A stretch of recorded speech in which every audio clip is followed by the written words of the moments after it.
Chapter 3981. During the dinner, Qin Zhou and Liang Yin finalized a few matters. Before the official announcement of her debut, the packaging team proposed a plan to create hype. Qin Zhou specifically asked for Liang Yin's opinion. After all, as a newcomer and inexperienced, it would be difficult for her to raise the price when she took on scripts and activities in the future. Although Liang Yin's acting skills were good and her acting skills were good, Qin Zhou had also roughly scanned through the scenes that she edited. Her acting skills were indeed on point and she was very intelligent and talented. This point was really commendable. It showed that she had good qualifications and her future potential was limitless. But in this industry, there were a lot of talented people and there was never a lack of talent in acting. Under this premise, she had to make a name for herself before she could get attention. Only by getting attention could Liang Yin's acting skills and potential be discovered by the audience. Fame in the entertainment industry needed something to talk about. Only with something to talk about would there be exposure. In such a messy industry, exposure was what they really needed to work on. The packaging team proposed to create hype about Liang Yin and Hua Jin's relationship. At first, Qin Zhou did not agree. However, creating hype about a relationship was a tried and tested method. In the entertainment industry, there were not only contractual couples but also contractual couples. As the name implied, they were together for benefits. On the surface, they pretended to be a loving couple, but in reality, they were having their own private affairs. The public relations team repeatedly promised that they would not create any scandals that were too outrageous. Only then did Qin Zhou relent and let the team come up with a proposal. After he read it and found that there were no problems, they would talk about the next step. Before her debut, Qin Zhou had also finalized a training schedule for Liang Yin. Dancing and singing were the two areas that she would focus on. If Liang Yin could be groomed into an all-round artist, that would be the best. In addition, her ability to react on the spot and her acting skills were also part of the training. For this, Qin Zhou specially contacted a famous academic professor to guide Liang Yin. At that time, Liang Yin found out that the professor that Qin Zhou contacted for her cost a lot of money per lesson. It was 6 figures per lesson. She was stunned. 6 figures. What kind of concept was that? It was said that the professor was Li Changde, an honorary professor of Beijing Film Academy. He had groomed 3 best actors and 2 best actresses. In the industry, he was definitely well respected. Many A-list celebrities were in awe of him. Moreover, he was also a consultant for many movies. If it weren't for Qin Zhou's face, even if it was hundreds of thousands per class, he might not have taken a fancy to Liang Yin. There were so many talented newcomers, and not everyone could catch his eye. After finalizing the itinerary, Liang Yin's life began to get busy. She began to travel between the set, the company, and the film academy. She had met Li Zhangde once and performed a set of scenes from the literary film Years Like Water. Li Zhangde was a little surprised when he saw it, but he was not very satisfied. Her acting wasn't bad, but there were a lot of details that were lacking. He thought that Liang Yin was a science student, so he was very strict with her. Seeing that she even had problems with the basic positioning, Li Zhangde criticized her severely. Liang Yin gritted her teeth and accepted it. She did not say anything. She was not a science student. She felt that since it was a class, it would not be bad to be strict. In the end, he was scolded badly by the end of the class. Chapter 3982. This Li Zhangde is too fierce. Every time they returned to the hotel, Liang Yin would start complaining. She knew that Li Zhangde was an excellent mentor. The stricter he was, the better it would be for her. However, Li Zhangde's expectations of her were too high. She had already tried her best, but he was always able to pick out the smallest mistakes in her performance. People aren't born to be good at acting. You're lucky to have such a good mentor like Li Zhangde to help you hone your acting skills. What about me? At this point, Liang Yin couldn't help but be curious. Didn't Qin Zhou hire a mentor to teach you acting? It's not like my previous manager was Qin Zhou. Otherwise, I wouldn't have been able to enjoy such treatment. Hua Jin paused and continued. When I first started, when I wasn't famous, my company wasn't willing to spend so much money on me. The vast majority of companies would rather spend money on plastic surgery for their artists than hire a good teacher. After all, it's fine as long as I'm good looking. Later on, when I became famous and transferred to Huanyu, I didn't have the spare time to receive acting coaching. When Liang Yin heard this, she couldn't help but be suspicious. Have you had plastic surgery before? No. I didn't say that I have. Liang Yin felt that it was unbelievable. She couldn't help but reach out to touch his facial features. Then, she reached out and pinched Hua Jin's nose hard. It hurts. Hua Jin was in so much pain that he wanted to slap her hand away. Liang Yin tried to pinch his chin again. Yes, it was solid. It was obviously not hyaluronic acid. I really didn't have plastic surgery. Finally, this doubt was cleared up. Hua Jin's looks belonged to the category that defied the natural order. Everyone said that Hua Jin was a classic handsome man. When it came to acting in ancient costumes, Hua Jin said that he was the second best. No one would dare to say that they were the best. There was no doubt that he was the #1 handsome man in ancient costumes. Therefore, there were many speculations about him. Many people suspected that he had undergone plastic surgery. Hua Jin was too lazy to answer the reporter's questions. Occasionally, he would pinch his face to express his disdain. So your facial features are real. Liang Yin had always suspected that he had undergone plastic surgery. After all, there were often celebrities in this industry who had undergone plastic surgery. It wasn't unreasonable for her to be so suspicious. Hua Jin glanced at her. I even suspected that you had plastic surgery. What kind of world is this now? Do people suspect plastic surgery just because they're good looking? Because that's the trend now. There are too many people who have undergone plastic surgery. That's true.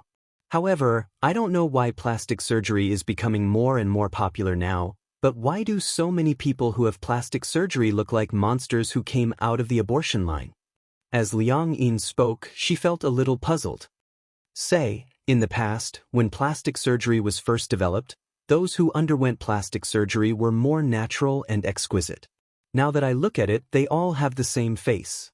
They had a snake-like face, cheeks that seemed to have been shaved by a knife, a chin that looked like a shoehorn, large eyes, and a high nose. Liang Yin didn't reject plastic surgery. Everyone had the right and freedom to become a beautiful person. However, wouldn't it be creepy if they all had the same face? Chapter 3983. Yang Mi has had plastic surgery? She had thought that Yang Mi was born with it, but it was true that Yang Mi had indeed become invisible recently. Hua Jin nodded. Yes, most people in the industry have had plastic surgery to look better on camera. I think her lips look a little unnatural, but if you don't look closely, there's nothing wrong with them. Hua Jin began to reveal. Her lips have had surgery to make them pouty. She even had a smile at the corner of her mouth. Her dimples were also done through surgery. Liang Yin was speechless. Then, she started to gossip. Has Xianxia had plastic surgery before? What do you think? I think she's very pretty and her facial features are very natural. It doesn't look like she's gone under the knife. Most importantly, I feel that her temperament is really good. She's a goddess.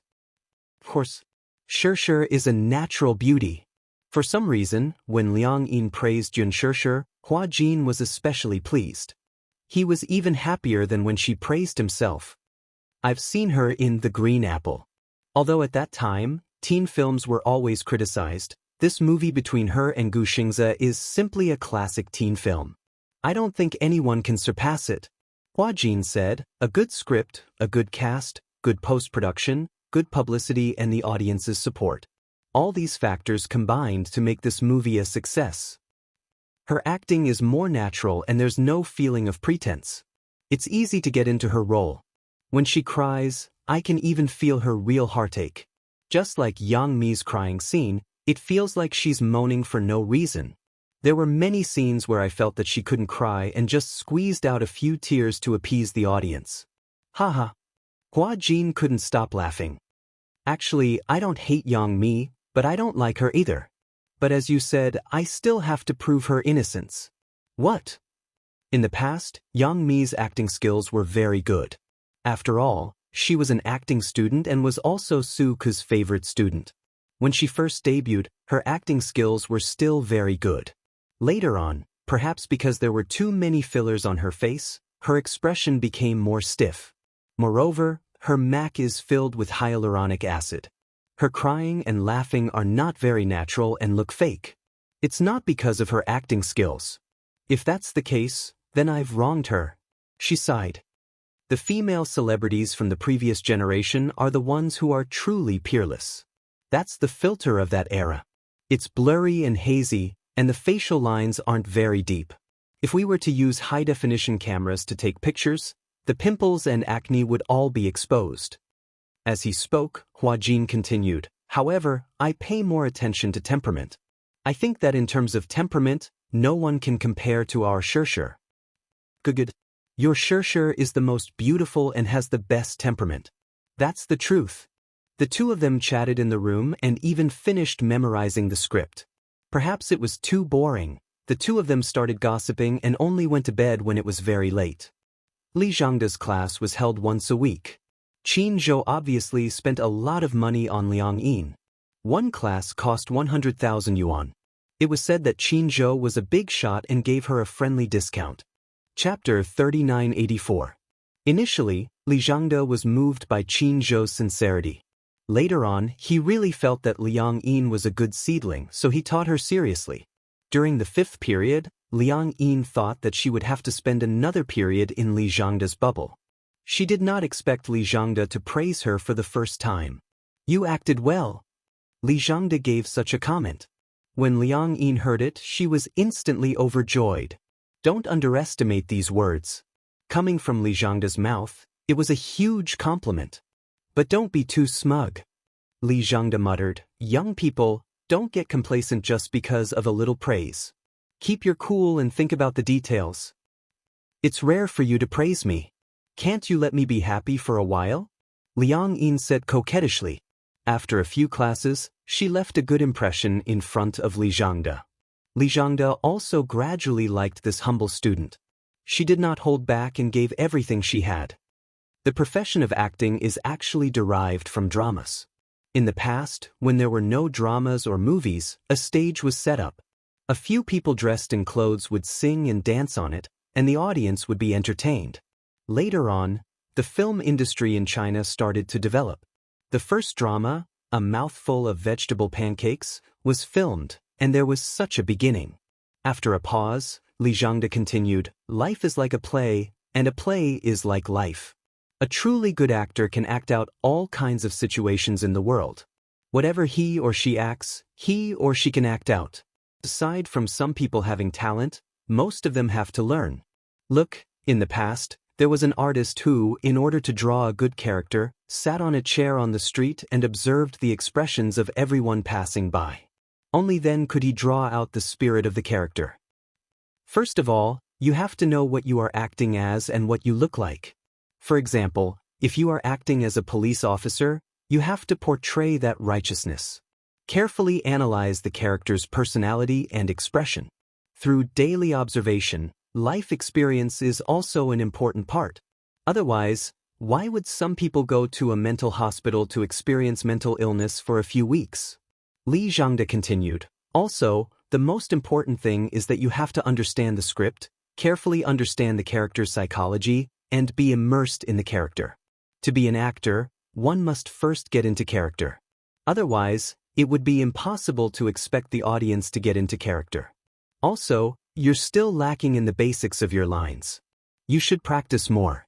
You should know that none of my students use post-production dubbing. It's only in China that we have dubbing actors. In the past, the foreign dubbing actors were all actors. When they dubbed for animations and foreign translated films, they would read their own lines. In China, look at the youngsters nowadays. Some of them can't even speak Mandarin well and come to act. What a disgrace. It was obvious that Mr. Li was dissatisfied with the current entertainment industry. After listening to his complaints, Liang Yin ended the class for the day. Qin Zhou happened to be free, so he took her back to the hotel. Along the way, Liang Yin was very happy. She boasted to Qin Zhou, today, the teacher performed for me. He said that I've improved a lot. Qin Zhou laughed. That's a good thing. That's right. You don't know how difficult it is to get him to perform alone. As Liang Yin spoke, she probed, Say, this class costs 100,000 yuan. Are you going to pay for it? The company will pay. Chapter 3985. The company will pay for it. Then, Liang Yin was a little worried. What if I can't earn it back? Qin Zhou smiled. The artists I take care of only earn too much. There's no such thing as not earning enough money. Usually, packaging a newcomer, from debut to fame, will cost at least a few million. This is nothing. You don't have to worry about it. Liang Yin swore, I will act well and not let you down. The most important thing is not to let yourself down. Okay. A week after signing the contract, the signing fee was transferred to Liang Yin's account on time. Early in the morning, Liang Yin had just woken up when she heard a ding from her phone. She picked up her phone and saw that there was a message showing that money had been transferred to her account. She opened it to take a look and was so shocked that she sucked in a breath of cold air. So much money. She had thought that 1 million was already a sky-high price. She did not expect Qin Zhou to be so generous. Just the signing fee alone was 5 million. 5 million for a newcomer. What kind of concept was that? Hua Jin's signing fee was only 100,000. It was obvious that he had good potential and could be packaged into a money tree in the future. It was impossible for a normal newcomer to sign a contract with a company like Huanyu. Even if they were to sign a contract, most of them would be supported by rich people. Moreover, Huanyu would be given a considerable amount of packaging fee to package the artist. Liang Yin was the only one who had made her debut with nothing and even received a signing fee of 5 million yuan. Liang Yin was so shocked that she was dumbstruck. She called Hua Jin. Holding her phone, she said in surprise, Hua Jin, I'm rich. 5 million? When Hua Jin found out that she had received a signing fee of 5 million, he was envious and jealous. He said angrily, How can a newcomer like you get a signing fee of more than 5 million? Jealousy makes people ugly. Liang Yin smiled and said, Are you envious? But it's really strange. Did Qin Zhou open the back door? Why do you say that? Because, Qin Zhou said incredulously, when Gu Xing's signed with Huanyu, he only got 10 million. You're equivalent to half of his. But at that time, he had just debuted. In that era, 10 million was far more valuable than 10 million now, right? That's true. After a pause, Hua Jin continued, However, in the current market, there are almost no newcomers who can get this amount of signing money.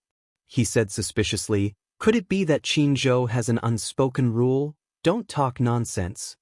Liang Yin snorted. Are you jealous? Could it be that Qin Zhou is interested in you? Liang Yin blushed. How is that possible? Why not? Then I really can't figure out why Qin Zhou would give you so much for signing the contract. All right, don't dwell on this issue. I don't care. Everyone who saw it has a share. Give me 2 million. No. Stingy. Hua Jin said eloquently, If I didn't bring you into this industry, would you have so much money? How does it feel to become a nouveau riche overnight? Liang Yin held her phone like it was a treasure. It feels like I've become a nouveau riche overnight. When you debut, you'll earn even more. Chapter 3986. Who would want to have a feast like yours? Hua Jin paused for a moment and immediately smiled. Unless it's a year-long feast. Then it would be reasonable. Liang Yin immediately cried out in grievance, Are you a vampire? A year-long feast? Based on your appetite, it's going to be Michelin every day. How can I survive? I don't care.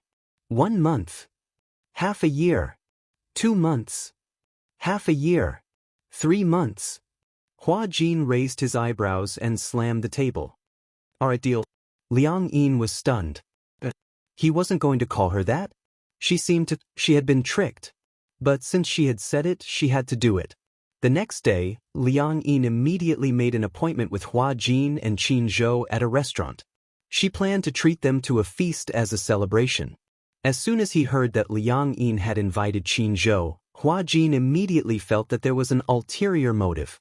Could it be that this guy wanted to use their relationship to get closer to Qinzhou? Hua Jin's scenes ended early, but Liang Yin's scenes were delayed by the director until very late.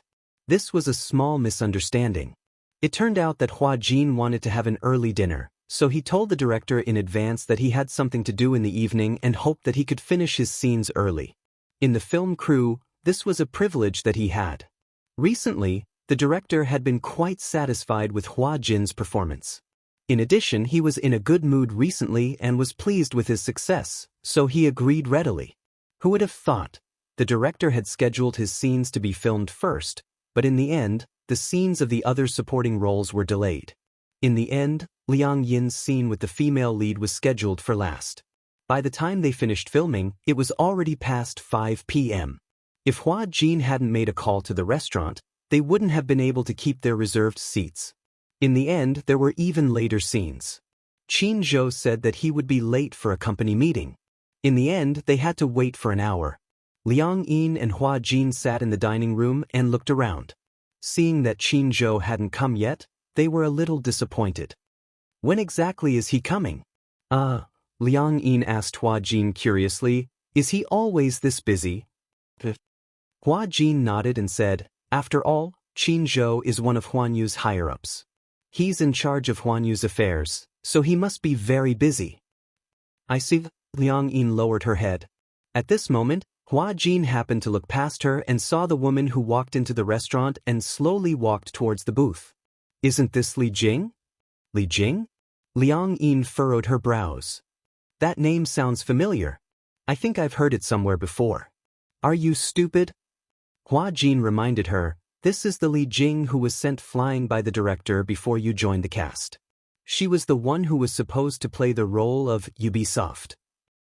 But I remember now.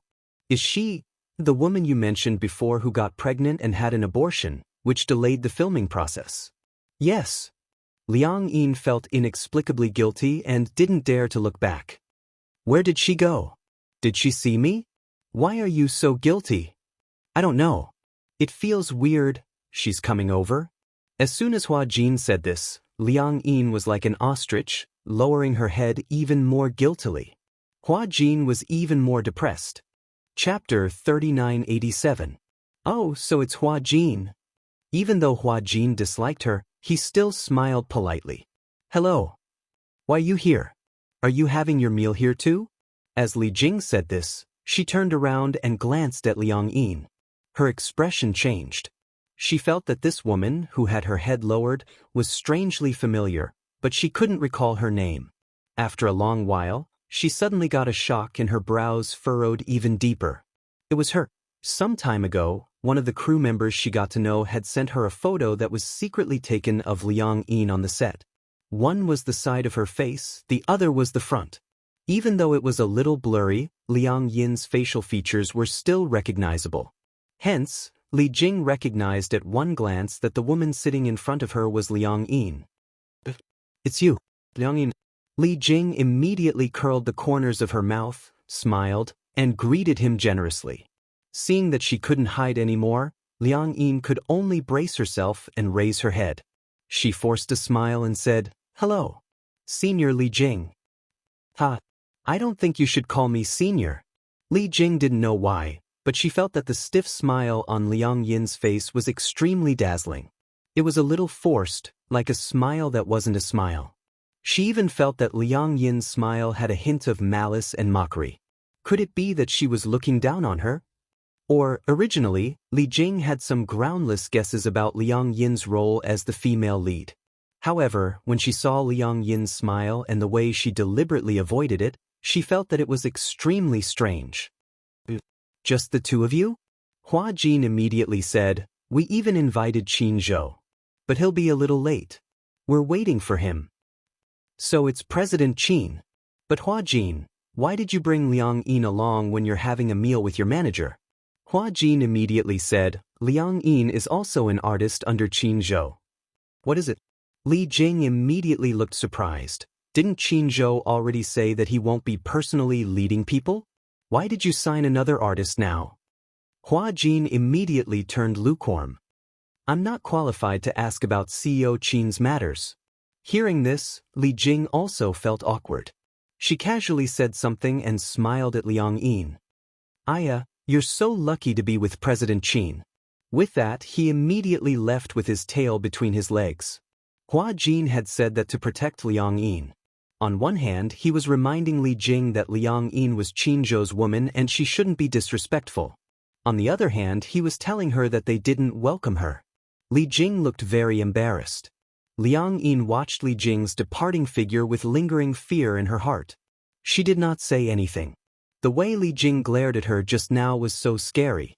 Although he was smiling, the look in his eyes was as if he wanted to cut off a piece of her flesh. It was too terrifying. After Li Jing sat down at a table by the window, she didn't feel good about it. Meeting Liang Yin in this restaurant was totally unexpected. However, when she saw Liang Yin, she felt a sense of humiliation. She had always suspected that her role had been snatched by someone else. She didn't believe that the director would fire her over such a small matter. Someone must have done something behind the scenes. Hence, she started to suspect Liang Yin. She suspected that this unknown newcomer had stolen her role. Chapter 3988. The most important thing wasn't how good the show was. It was because Hua Jin was the main lead and one of the investors was Huan Yu. This meant that from the moment the show was broadcast, it would definitely be on the hit list. Moreover, Huan Yu would spare no expense in promoting the show. This meant that the show would have more exposure and popularity. What she lacked the most was popularity and popularity. What she lacked the most was popularity and popularity. If she could borrow Hua Jin's popularity and gain some popularity, then it would be self-evident that it would be beneficial to her. The role of Gu Bunyo wasn't very important in the show, but she was definitely an important character. Moreover, she had a good personality and would definitely attract a lot of fans. She was counting on this role to take her career to the next level. She hadn't expected that she would have almost completed all the scenes for the role of Gu Bunyo, but in the end, the director had actually fired her. Moreover, all her scenes had been edited out and a new actress had been chosen. This new actress was Liang Yin. How could she not hate her? Li Jing sat in the booth. From her angle, she could see Liang Yin's face. She saw Liang Yin and Hua Jin sitting opposite each other on their phones, as if they were very familiar with Hua Jin. If it had been anyone else sitting in front of Hua Jin, they would have been nervous and at a loss. Just like her. With her status, she didn't have the right to sit at the same table as Hua Jin. Even if she did, she would be trembling with fear, afraid that she would make the slightest mistake and offend Hua Jin. On the other hand, Liang Yin acted as if she and Hua Jin were friends. Li Jing was even more suspicious of her relationship with Qin Zhou. Could it be that Liang Yin and Qin Zhou were very close, so Hua Jin also saw her as a close friend? After all, Qin Zhou was his superior. In that case, one couldn't help but wonder what methods Liang Yin had used to get to the top. Li Jing had been secretly observing them. She saw Hua Jin look at the time and suddenly call the waiter over. After a few words, the waiter started to serve the dishes one after another. It seemed that he didn't intend to wait any longer. The two of them chatted as they ate. Liang Yin looked out of the window from time to time, as if she was waiting for Qin Zhou. Not long after, Li Jing saw Liang Yin stand up and walk towards the bathroom. She also stood up and followed her into the bathroom. Liang Yin walked out of the bathroom. Just as she walked to the sink, she bumped into Li Jing. She was shocked and immediately reacted. The corners of her mouth stiffly twitched. "Senior Li Jing, why are you here?" Li Jing opened her mouth without warning, but her tone was like a judge. "How did you get the role of Ubisoft?" Liang Yin's heart trembled. She said honestly, Hua Jin told me that the role of Audiobook is being reselected. He was the one who helped me get the chance to audition." Li Jing didn't go straight to the point either. Instead, she beat around the bush and said sarcastically, "I was wondering why the director sent me away for no reason. So it's because of you. You stole the role." Liang Yin was a little surprised when she heard this. It sounded as if Li Jing was suspecting that she was the one who had secretly snatched the role. Liang Yin felt that she had been misunderstood and felt a little wronged. Chapter 3989. But the problem was, didn't the director fire her out of anger because she had messed around in the production team and got pregnant and had to go for an abortion, causing many actors in the production team to wait for days in vain? Hua Jin was the one who told her about this, so it should be quite credible. Why did she push all the blame onto her just by opening and closing her mouth? Liang Yin smiled and immediately said, "Senior Li Jing, you're wrong. I didn't steal your role. What right do I have to steal it from you? I didn't use any underhanded means to get this role. A clean conscience is not afraid of a crooked shadow. I definitely didn't use any underhanded means to steal your role." With that, Liang Yin was about to leave. However, Li Jing blocked her footsteps with her body. A clean conscience is not afraid of a crooked shadow?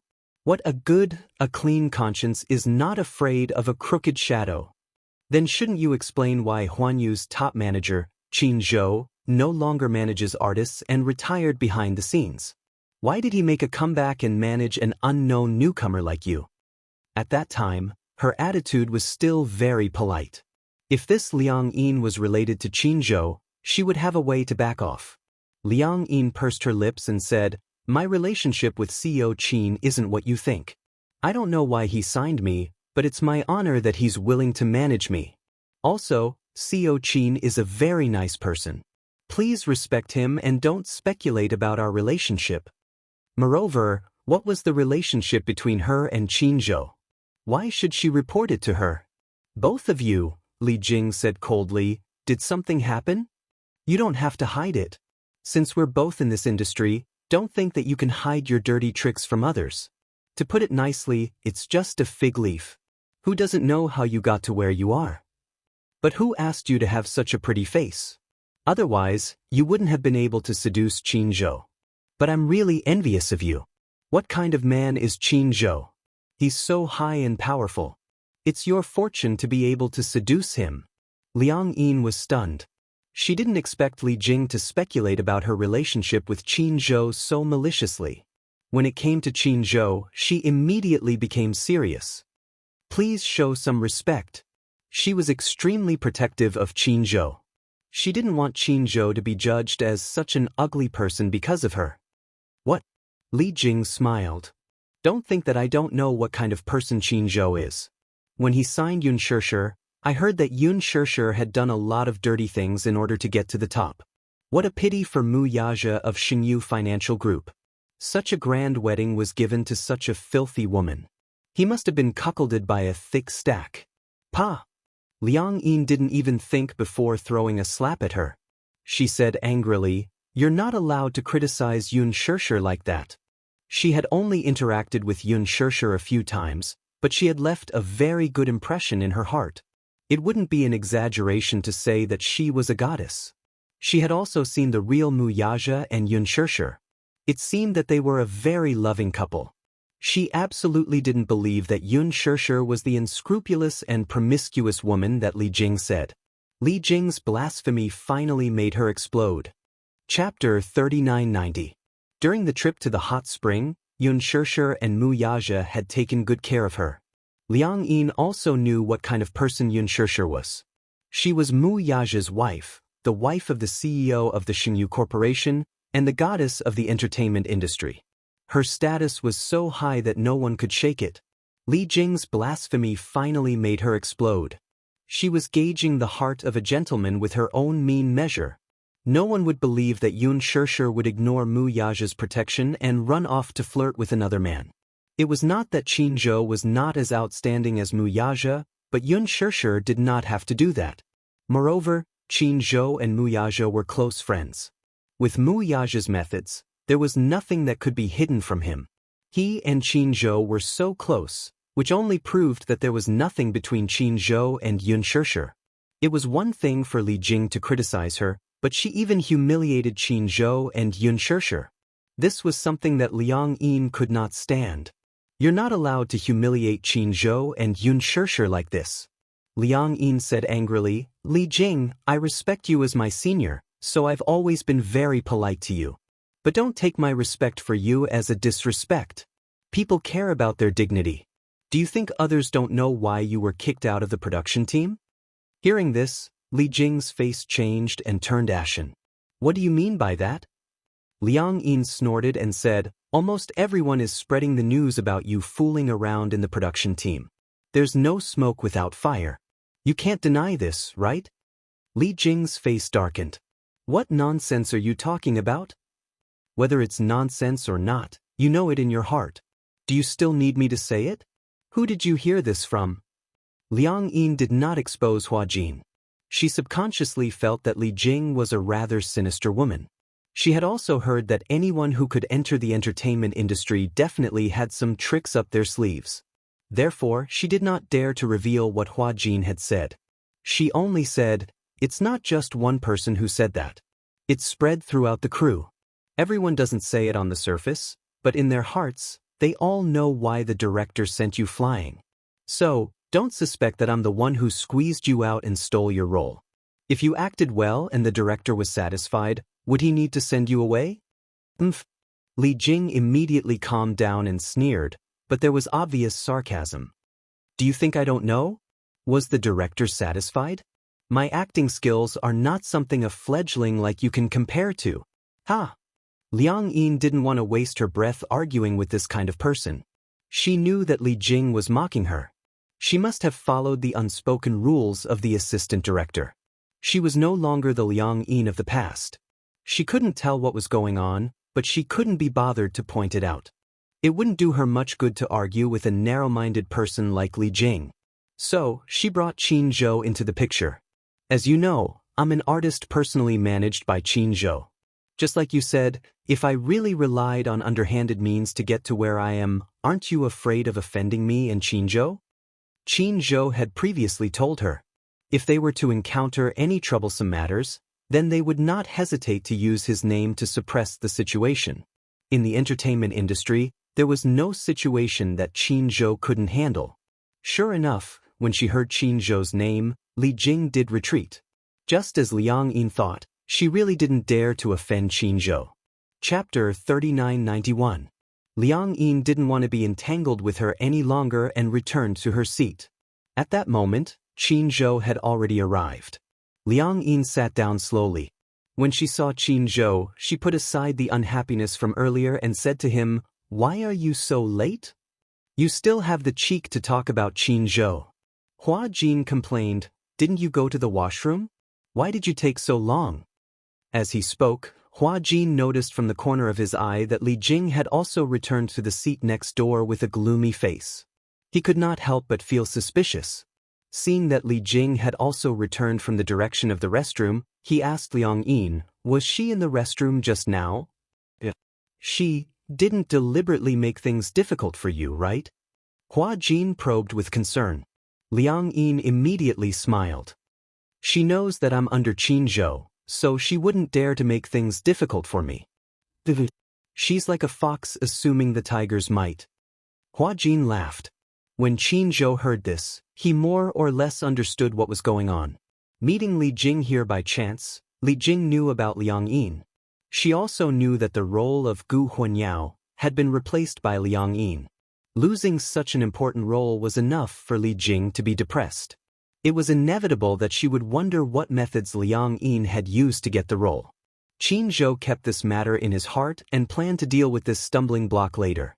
Even though Li Jing wasn't an important role, it was necessary to show her who was the boss. Liang Yin hadn't officially debuted yet. This thorn in her side definitely couldn't be left alive. "Let's eat," Qin Zhou said. Liang Yin and Hua Jin looked at each other and started eating. As Qin Zhou ate, he asked, "The day after tomorrow is the little princess's birthday. Have you thought of a gift?" Hua Jin slapped his forehead. "I haven't bought anything yet. I don't know what to buy. Soon Yueyao would turn 3. This child's gift was the hardest to think of. Giving her jewelry would be too tacky. After all, the other party was a 3-year-old child. The gold and silver jewelry were all given by the older generation. Children would definitely like children's items, but this was the most difficult thing to imagine. Building blocks? The Mu family's children's room was filled with the most popular toys. Yuyao's second brother was the chairman of Leji Holdings. It could be said that all of Yuyao's childhood toys had been bought by Yuyu. He couldn't give her the toy. Then, Hua Jin probed Qin Zhou, What do you plan to give her? I've already ordered a BJD doll a year in advance. It's made according to Yue Yao's appearance. It's a private custom-made one. Hua Jin was speechless. That should be very expensive, right? It's not expensive. It's only $300,000. How could this be called not expensive? Hua Jin's lips twitched. This Qin Zhou was too cunning. He had actually started planning this year's birthday gift a year in advance. This time, Hua Jin was very troubled. He didn't know what to give her. Liang Yin, who was standing beside him, was even more confused. A few $100,000 was not expensive? Poverty had limited her imagination. Hua Jin said, Liang Yin, let me ask you something. What gift did you wish to receive when you were young? When Liang Yin heard this, she looked a little uncomfortable. I didn't celebrate my birthday when I was young. Why? Because, Liang Yin laughed dryly. No one remembers my birthday. After a while, I felt that birthdays were not necessary. Chapter 3992. She had grown up in a broken family and had never had a complete family, let alone a complete birthday. It was as if her birth wasn't worth celebrating. Hua Jin saw the loneliness on her face and thought that he had touched her sore spot. He said awkwardly, sorry. Why are you apologizing? Liang Yin hurriedly explained, actually, I don't think it's a big deal. I don't really care about birthdays, but if it were me when I was young, she thought for a while and said slowly, no matter what the present is, as long as it's a birthday present, I will like it very much. Really? Yeah. Actually, it doesn't matter what the present is. What's important is the thought behind it. When you open the present, nothing can compare to the feeling of anticipation. It doesn't matter if it's expensive or not. What's important is the feeling of anticipation and surprise. Qin Zhou looked deeply at Liang Yin but didn't say anything. Instead, he pretended to ask casually, when is your birthday? I don't seem to remember. I don't really celebrate my birthday. Hua Jin asked Qin Zhou, help me think. What should I choose for Yue Yao's birthday? Think about it yourself. Qin Zhou snorted. Don't you think it's a little late to be thinking about a birthday present now? If you had prepared it earlier, you wouldn't have been so flustered. Hua Jin ignored him and said to Liang Yin, accompany me to the mall tomorrow. Qin Zhou immediately interrupted Hua Jin. She has class tomorrow. If you want to go, you can go by yourself. Hua Jin's face was full of resentment. Seeing Hua Jin's regretful face, Liang Yin couldn't help but laugh. How about this? I'm free tomorrow night, so I can accompany you to the mall. Great. Hooray. Hua Jin gave Qin Zhou a look as if he was showing off. Liang Yin smiled, but the corners of her lips suddenly froze. She didn't know why, but she was inexplicably envious of Yue Yao. There was even an element of jealousy.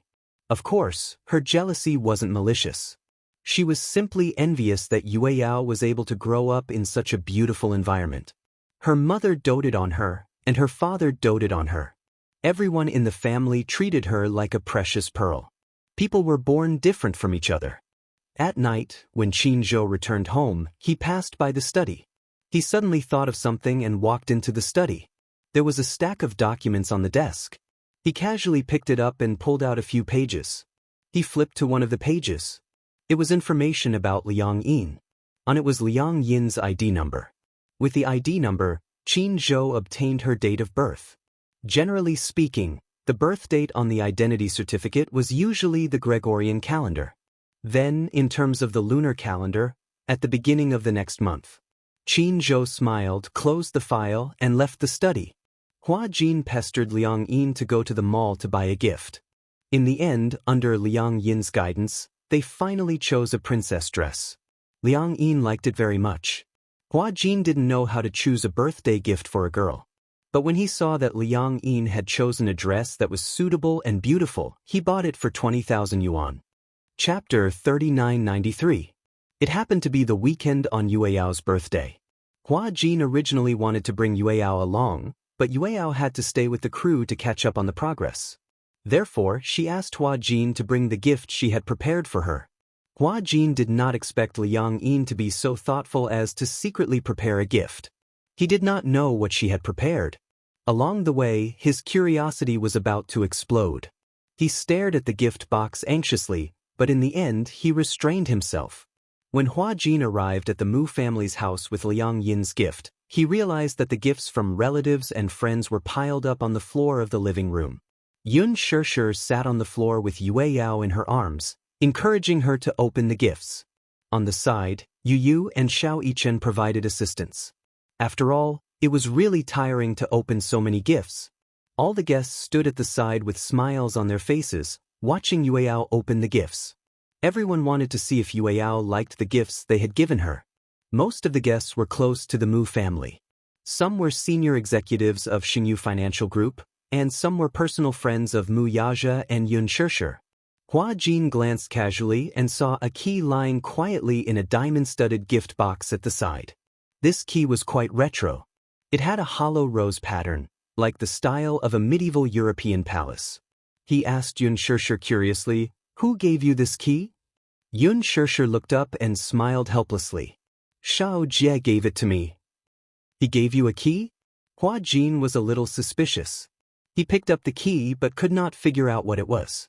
He did not know what the purpose of this key was. Yun Shishir said helplessly, "It's the key to a castle." Hua Jin was speechless. Gong Jie gave Yue Yao a castle? Had he always been so generous? The castle? I heard that it also comes with an island. Hua Jin mumbled, "What a big deal." Little Jie said that he only has one niece, so of course he has to give everything he has. However, I also joked that if he gave Yue Yao a castle and an island every year for her birthday, he would probably go bankrupt before Yue Yao reached adulthood. Yu Yu looked up and revealed a sinister smile on her exquisite face.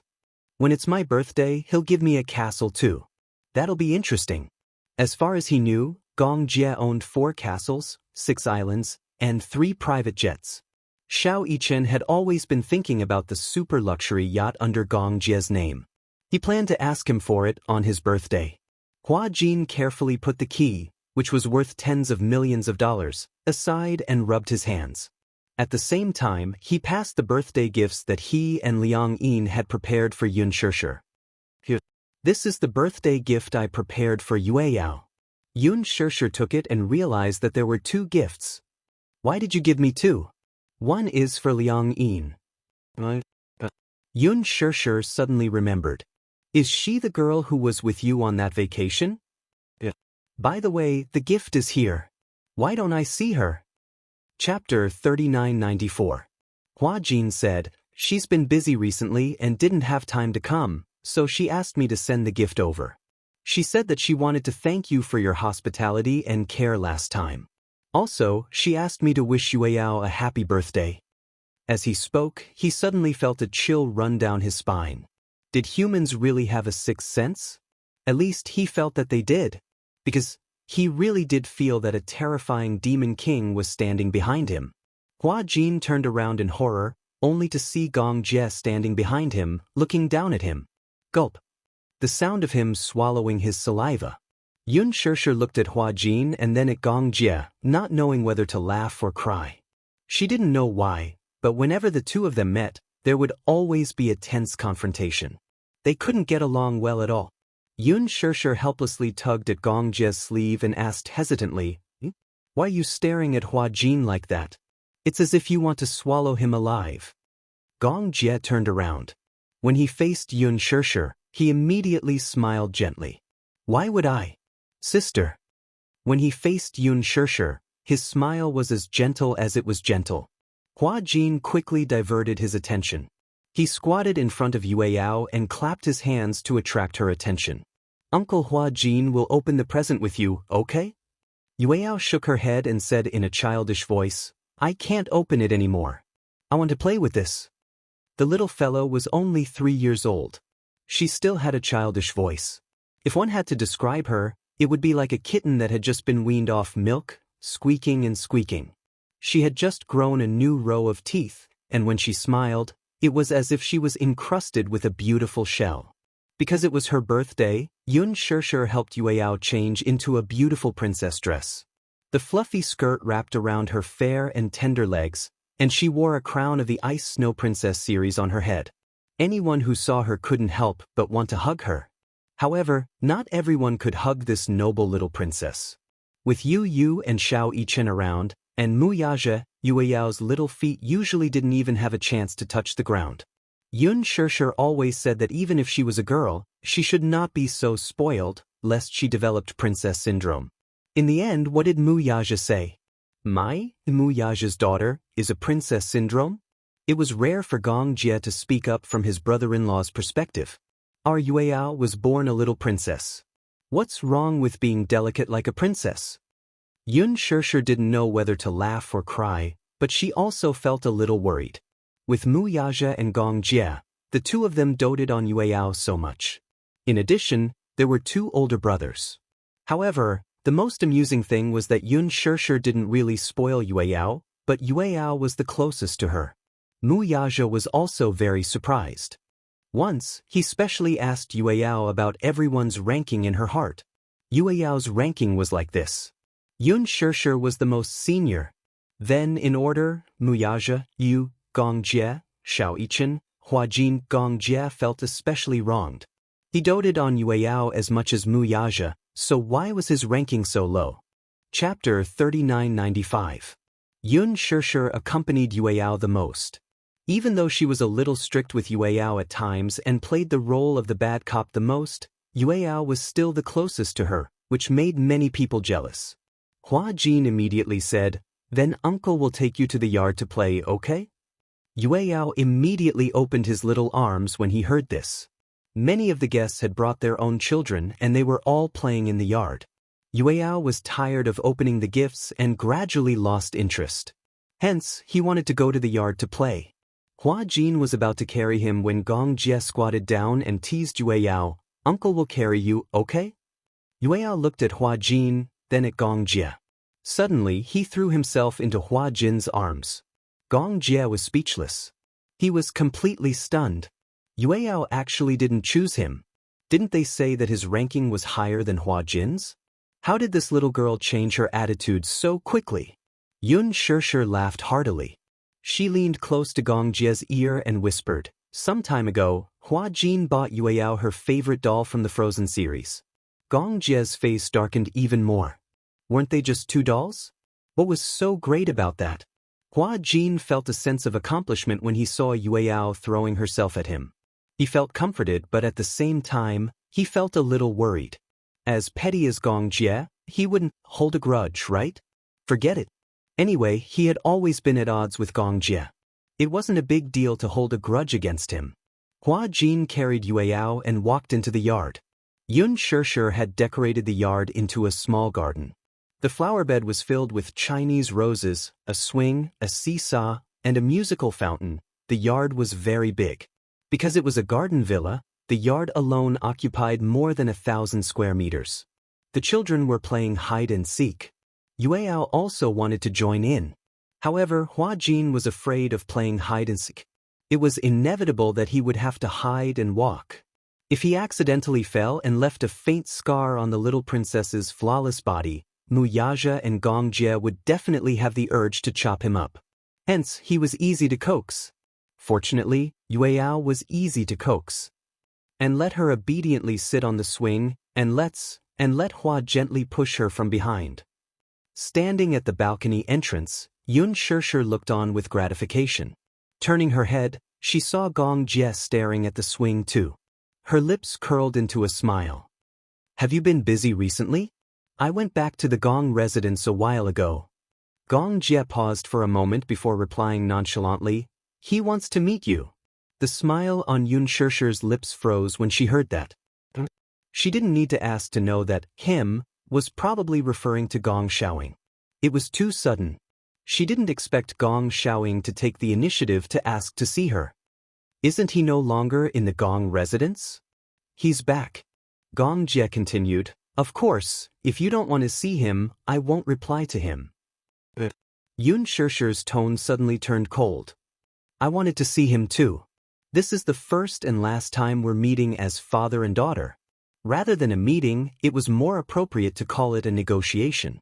It was time to put an end to the past grudges." She didn't want such a man to appear in her life again. It was about time to end everything once and for all. Chapter 3996. Gong Jie smiled and said, "Sure." Initially, he did not want to mention this at the birthday party as he was afraid that she would be upset. However, from what he knew, Xianxia would not be upset because of this. She was also looking forward to meeting Gong Xiaoying. After so long, Xianxia also understood that perhaps Gong Xiaoying did not have any ill intentions towards her and Yu. It was just that he had used the wrong method to satisfy his greed. And his greed was just like what Gong Jie had said. He was just an old father who wanted to reunite with his family. However, he could not shirk his responsibility for erasing Yu's memory, which indirectly led to the destruction of Yu's first personality. She could not forgive him. She felt that Gong Xiaoying had betrayed her mother once, and she had no right to comment on that. That was a grudge between the previous generation. However, imprisoning Yu and turning him into a tool for his own benefit was a second betrayal. The betrayal to her. Gong Xiaoying blamed her for being so resolute. And she also hated him for being so heartless. Gong Jie had not expected that Xianxia would be willing to meet Gong Xiaoying. From her expression, it was as if she was talking about the past with an old friend. He could not even see any resentment in her eyes. Instead, it was a kind of calmness that did not care. He had not expected that she would be willing to meet Gong Xiaoying. Perhaps Gong Xiaoying was afraid. He was afraid that meeting her would break all ties. Hence, Gong Xiaoying had been avoiding Gong Jie. He was afraid that Xianxia would take the initiative to meet him. Hence, like a coward, he suddenly disappeared without a trace. Xianxia thought that he had disappeared and would not appear in her world. She did not expect that Gong Xiaoying would suddenly ask to see her. As if they had a tacit understanding, the father and daughter both vaguely understood that this meeting might mean a break between the two of them. However, she still had to see him. Behind them, Yu could vaguely hear their conversation. However, the moment Xianxia and Gong Jie turned around, she immediately hid in a dark corner.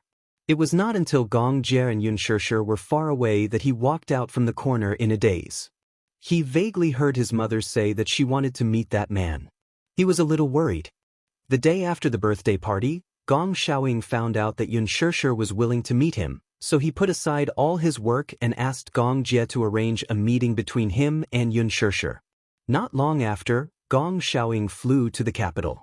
They arranged to meet at a secluded villa of Gong Jie in the capital at 6 o'clock in the evening. Xianxia would show up as promised. For the entire night, Gong Xiaoying could not sleep peacefully. He repeatedly pondered in his heart about how he should tell his daughter that he had not seen her for so many years and how he missed her and felt guilty for her. He was not very good at saying sentimental things, but it was obvious that this might be the last chance for the two of them to meet again. The second time they met might be at his funeral. Thus, he wanted to seize the opportunity to organize what he wanted to say to the Fate Society. However, the more he thought about it, the more confused his thoughts became. In the morning, Gong Jie called to say that he would be accompanying Yao in the evening, so the meeting time was set at noon. After lunch, she would come. Gong Xiaoying acted as if he was facing a formidable enemy. He deliberately styled his hair and changed into a formal suit, looking especially formal. Chapter 3997. Xianxia was very punctual. In this aspect, she was very much like him. At 1 o'clock in the afternoon, Xianxia and Gong Jie arrived on time. Gong Xiaoying was sitting in the living room. His assistant received the news and rushed to the door. Soon, he walked to his side and whispered in his ear, "They're here." When he heard this, his body inexplicably stiffened, as though he was nervous. Gong Xiaoying straightened his back and looked up. He saw Xianxia's slightly slender figure appear at the door. Gong Jie came with her, but he did not enter. Instead, he stood at the door, gave her a few instructions, and turned to leave. Gong Xiaoying also gave his assistant a look. "You may leave." The assistant immediately left respectfully. Xianxia slowly walked through the door. Behind her, the door slowly closed. She walked to the sofa opposite Gong Xiaoying. First, she looked at him calmly. Then, she closed her legs and slowly sat down. Gong Xiaoying did not try to hide his gaze as it landed directly on her body. The first thing that came to his mind was that Mu Qingqing had actually given birth to such a beautiful daughter for him. She had a delicate and beautiful face, and her black hair was soft and smooth. There was no extra embellishment, but it was already charming enough. She was wearing a simple dress and a knitted jacket. It was simple, but it gave people a feeling of a cool breeze. Yun Shishir was silent. Perhaps she was waiting for him to speak first. Gong Xiaoying was also silent for a long time. Suddenly, he closed his eyes. As a father, he was the first to break the silence. "Thank you for coming to see me. I thought you didn't want to see me." When Yun Shishir heard this, there was not much expression on her face. Instead, she asked in return, "Why are you willing to see me? I thought you wanted to hide from me forever." "Indeed." Gong Xiaoying smiled self-deprecatingly. "At first, I didn't dare to see you because I felt guilty and uneasy. I was afraid that you would make a decision with me. But someone told me." He paused and inhaled a breath of cold air. "Someone told me that if I kept hiding from you and refused to see you, I might not have the chance to see you again in this lifetime." With a sigh, Gong Xiaoying looked a little worried. "I also think it's funny. Why are we father and daughter, but we're like enemies? I won't forgive you." Yun Shishir also spoke up, but her tone was firm. "I hate you." Only these 3 words. Gong Xiaoying felt as if his heart was being pierced. In fact, he hadn't expected what she would say. The only thing he had expected was that she would say these 3 words, "I hate you." Even though he had expected this, he still felt his heart ache when she casually uttered those 3 words. "I know that you hate me." Gong Xiaoying pursed his lips helplessly. "I also know that you're here to sever our relationship as father and daughter. I know all these." Yun Shishir heard this, but she looked down coldly. Gong Xiaoying clenched the cane in his hand. This time, he had let go of all his pride and all his hatred for the Mu family. He did not want to hate anyone, and he did not have the right to. Perhaps he was a successful businessman. As a businessman, his achievements were eye-catching and unparalleled. But whether it was as a husband or a father, he was a failure. Chapter 3998.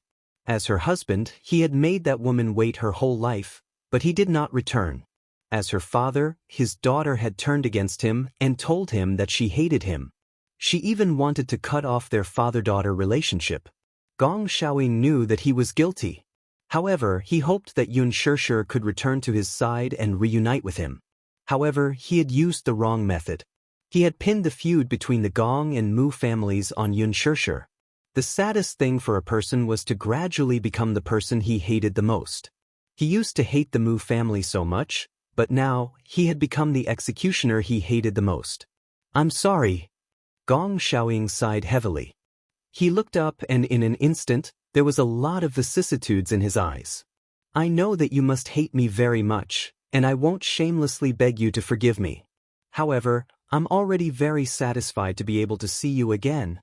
When Yun Shishir heard this, she did not show it on the surface, but there were waves of emotions in her heart. Grievance, resentment, confusion, and doubt. More than that, she felt sad for her mother. She tugged at the corner of her lips and gave an extremely pale smile. "Do you know? You're sorry, but no matter how many times you say it, it's useless. You also feel guilty towards my mother, but no matter how many times you say, sorry, she can't return to your side, and she can't return to my side. You've made her love you all her life, wait for you all her life, and hate you all her life. Is this something that can be redeemed with just a few words of apology?" Gong Xiaoying fell into a deep silence. Yun Shishir continued, "Once you've caused harm to someone, no matter how many times you apologize, it won't be able to offset the harm. She can't come back, and you can't go back either." Gong Xiaoying's eyes throbbed. He hated himself for not fighting for it, and hated himself even more for making Mu Qingqing wait for so long in vain. Yun Shishir took a deep breath and asked, "Why did you erase Yu's memory back then?" "I hope," Gong Xiaoying paused and explained, "I hope that he can stay by my side. After all, he is the blood of the Gong family. I don't recognize the Mu family, and I don't recognize that brat Mu Yaja either." Then, Yun Shishir asked coldly, Can you return Yu to me? Hasn't he already returned to your side? Xianxia furrowed her brows and suddenly said hoarsely, he did come back to my side, but the old Yu has completely disappeared. He's no longer here. The current Yu has become a little unfamiliar. He can't go back to how he used to be. After pausing for a few seconds, she glared at Gong Xiaoying with hatred. It's you. If it's not you, Yu would never become like this. Do you know how much pain he's in now? Gong Xiaoying didn't want to explain himself, but at the mention of Yu he couldn't help but say, if I didn't bring him back to the Gong family, his condition might have deteriorated rapidly. Do you know his condition? Xianxia was stunned. His condition isn't optimistic. If he didn't recuperate in the Gong family, his organs might have gradually withered. Gong Xiaoying wasn't lying about this. This was also the reason why Gong Jie didn't hate Gong Xiaoying that much. Chapter 3999. And reality had proven that Gong Xiaoying's actions were indeed effective. Yu's health was gradually improving. His heart's function had also increased by more than 5 times. At least, his body was no longer as weak as before. It was just that Gong Xiaoying did not tell anyone. It was fine if others misunderstood him. But Xianxia could not. He still had a selfish motive. He wanted to let her know his good intentions clearly. At least, for this reason, even if she did not forgive him, at least she did not want to cut off all contact with him. This was already a plea. Gong Xiaoying was such a proud man. He was high-spirited and arrogant all his life. Only in front of Xianxia did he lower his voice. Perhaps it was because Xianxia and Mu Qingqing looked too much alike. When he saw this daughter, it was as if he could see through her soul and see the woman he once loved deeply. His heart melted into a puddle. He poured all the guilt and love he had for Mu Qingqing into her, hoping to make up for his regrets and mistakes. Whether she appreciated it or not, he could not decide. He only hoped that even if she pitied him, she would not be so ruthless. Don't think that I'm her. Are you trying to brush me off with such words? Xianxia said angrily, you can't go back to how he was before, and this is all thanks to you. Gong Xiaoying, what is your heart made of? Is it cold? You caused my mother to suffer for her entire life, and you want to turn my world upside down before you are satisfied, right? Gong Xiaoying shook his head. But he could only shake his head. He could not explain anything else. Can you think of a way to make him go back to how he was before? Xianxia bit her lip hard and clenched her fists nervously. She was looking forward to Gong Xiaoying's other methods to wake up the old Yu. She wanted the old Yu to come back. Gong Xiaoying said calmly, he has a split personality. Do you know about this? Xianxia said, now I know. I didn't know about this before. Because he's too good at hiding. Gong Xiaoying's eyes revealed a rare look of admiration. This child has always known how to dote on others. He dotes on you and wants to protect you, so he only reports the good news and not the bad news. Is there no other way? Gong Xiaoying said, what if I say yes? Xianxia's originally lifeless eyes seemed to have been dyed with light all of a sudden. Her eyes widened. Really? Or, we can go back to the past and have the 2 personalities live in the same body. However, this is very painful. 2 personalities coexisting is very dangerous. Sooner or later, he won't be able to bear the burden. Because his 2 personalities are opposites, they will never be able to merge or accept each other. They are destined to clash. Xianxia's heart ached when she heard this. The old Yu had 2 personalities coexisting. In front of her, he was innocent and obedient, kind and pure. But the other side was perhaps unimaginably cold. Did they have to go back to this? She couldn't bear to. She didn't want Yu to suffer like this. Then, didn't you say there was another way? Xianxia was full of hope. What is it? Gong Xiaoying raised his eyes. His once handsome face was now filled with vicissitudes. Or, we can awaken the first personality and let that personality kill the second personality with his own hands so that the first personality can regain his dominant position. Chapter 4000. The corners of Gong Xiaoying's lips curved upwards. In fact, the first personality will never be killed. That's because the first personality is the original personality while the second personality is a derivative personality. Many studies have shown that other than the first personality, all other personalities will be killed except for the first personality. Even if he disappears, he will be temporarily sealed up. The way to awaken the first personality is very simple. However, if you want the first personality to take over, unless the first personality kills the second personality, it's very difficult to do so. Xianxia felt a stab of pain in her heart. Regardless of whether it was the first personality or the second personality, they were both her Yu. Whether it was the kind Yu or the cold Yu, they were both her flesh and blood. Regardless of which personality it was, she didn't want to give up easily. The first personality killing the second personality? Why did she have to make Yu go through such a cruel decision? No, Xianxia's lips suddenly trembled violently. Is there no other way? Gong Xiaoying shook his head silently. Sure, I understand your feelings. Just like me, I also hope that Yu will be well. It's just that there's no way to make it perfect. You understand my feelings? When Xianxia heard that, she sneered coldly. You understand? If you understand, you won't be so cruel as to kill Yu's first personality. I didn't kill it.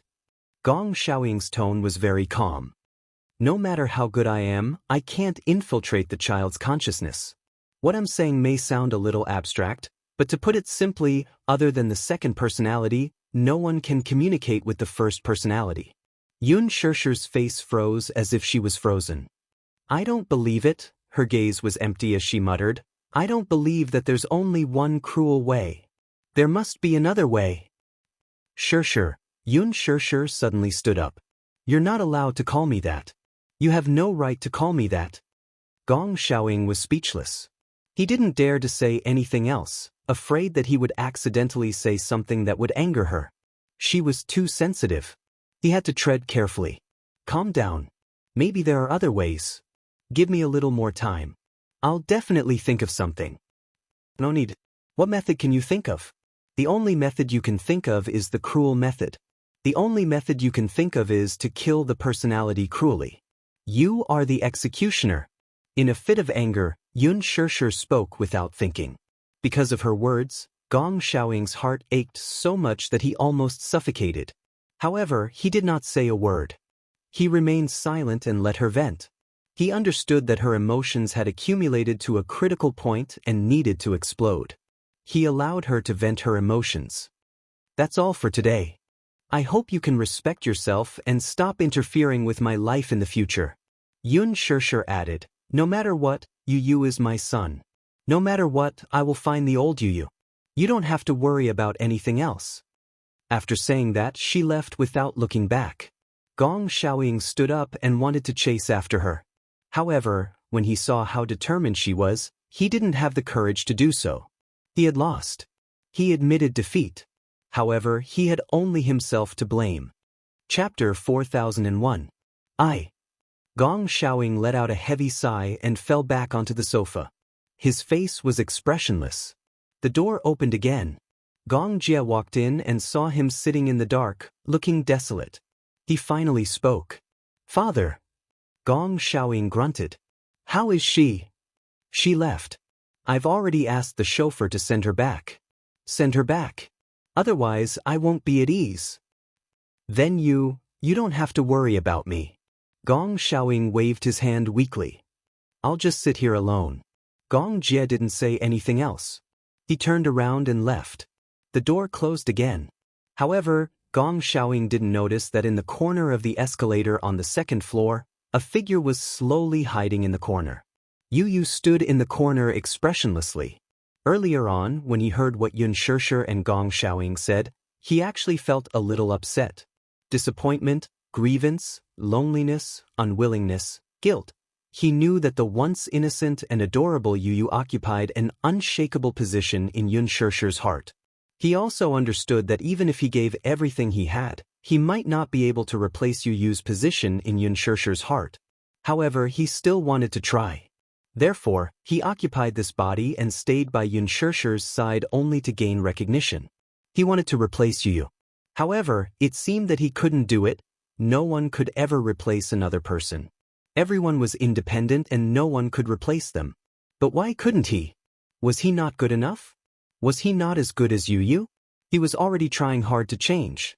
His mother liked to see him smile. Even though he wasn't used to smiling in front of others, he was trying hard to become sunny and play the role of an innocent and pure person. However, he was originally a second personality, a personality born from darkness. How could he transform into the real sunshine? This was a form of suppression in disguise. He had also thought of giving up. She wanted to give up and let the original Yu return to her body. As for him, he chose to sleep forever and never wake up. But he couldn't do it. Even if he was born from darkness, he still instinctively felt warmth in his heart. Xianxia was as warm as the sun. Gradually, he developed a fatal dependence on this kind of warmth. Therefore, he occupied this body and wanted to play the role of Yu and take all of Xianxia's love. However, he had also heard it. He had truly heard it. Xianxia missed the old Yu so much and hoped that he would return to her side.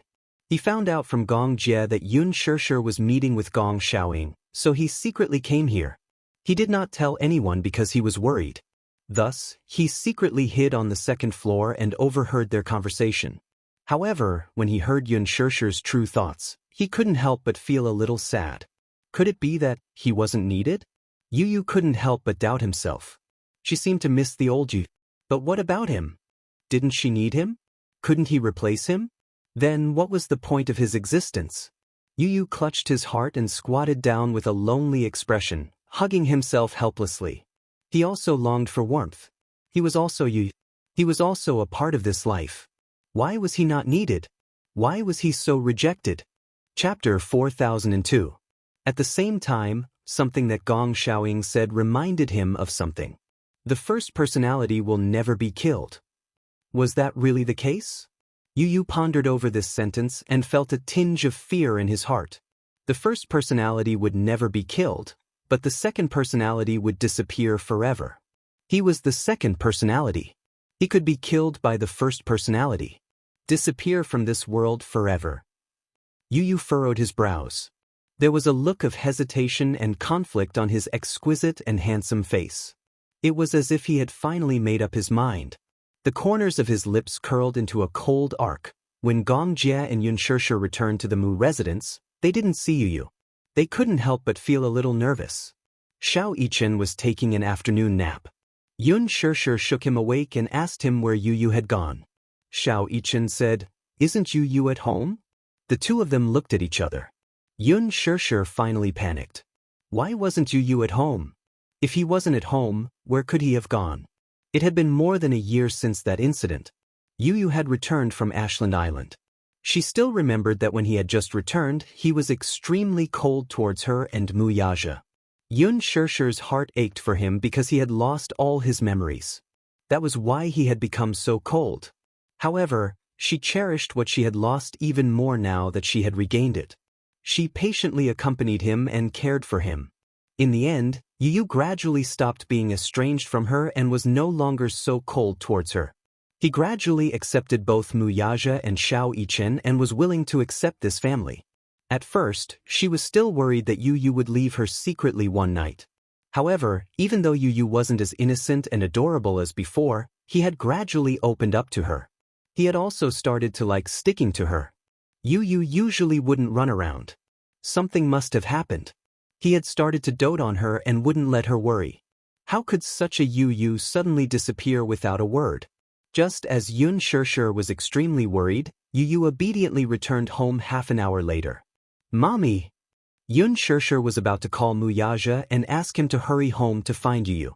Just as she picked up her cell phone, the door opened. She and Gong Jie turned their heads and stared at Yu as he slowly walked into the house. She was stunned for a moment, then immediately rushed over nervously and hugged him in her arms. "Yu, where have you been?" Yu couldn't help but yearn for her warm embrace. He hugged Xianxia's shoulders and stroked her hair gently. "I was bored at home, so I went out for a walk." His tone was extremely affectionate, but he sounded a little dazed as he spoke. He saw Xianxia's nervousness, but he also felt a little lost. Was this worry real? Was this kind of warmth real? He was a little dazed. He didn't know if Xianxia's worry was for him or for this body. The conversation she had with Gong Xiaoying earlier still rang in his ears. She had said that she was still waiting for Yu Yu to return to her side. Yu Yu, are you cold? Yun Shishir's gentle voice interrupted his thoughts. It was snowing outside. Chapter 4003. Yun Shishir's gentle voice interrupted his thoughts. It was snowing outside. She didn't know where he had gone or how far he had walked. Just thinking about it made her heart ache. Yun Shishir touched his little hand. It was icy cold. Her heart ached as she held it and rubbed it for him. Mommy! Yu Yu's lips curled into a smile as he turned to look at her. Yun Shishir had never seen Yu Yu smile so brightly and warmly. At least, she had never seen him smile so brightly since he had returned from Ashland Island. She caressed his cheek gently. What's the matter? Yu Yu smiled and said, Mommy, if I had a wish list, would you fulfill all my wishes? Wish list? Yun Shishir was a little surprised. You have a wish list? Yeah. Yu Yu nodded and said, yes. I have a lot of wishes. Mommy, are you willing to fulfill them? If Mommy can fulfill them, Mommy will definitely fulfill them. Yu Yu's face broke into a rare smile. He pursed his lips and smiled shyly. However, he immediately regained his usual calm expression. Then you can't go back on your words. Yeah, when have I ever gone back on my words? Yun Shishir said as she kissed his rosy cheeks. At night, Xiao Yichen walked into the room and saw Yu Yu sitting on the bed. He was holding a notebook and scribbling with a fountain pen. Yu Yu was used to using a fountain pen. The most surprising thing was that he had never practiced writing with a fountain pen before. However, his handwriting with a fountain pen was especially delicate and beautiful. Xiao Yichen didn't know what he was scribbling on. He looked over curiously. However, Yu Yu sensitively closed the notebook and glanced at him warily. What are you doing? Looking, what are you drawing? I'm drawing you.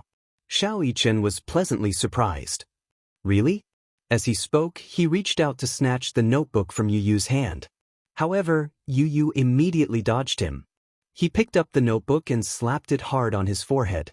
Xiao Yichen covered his forehead in pain and complained pitifully, Why did you hit me?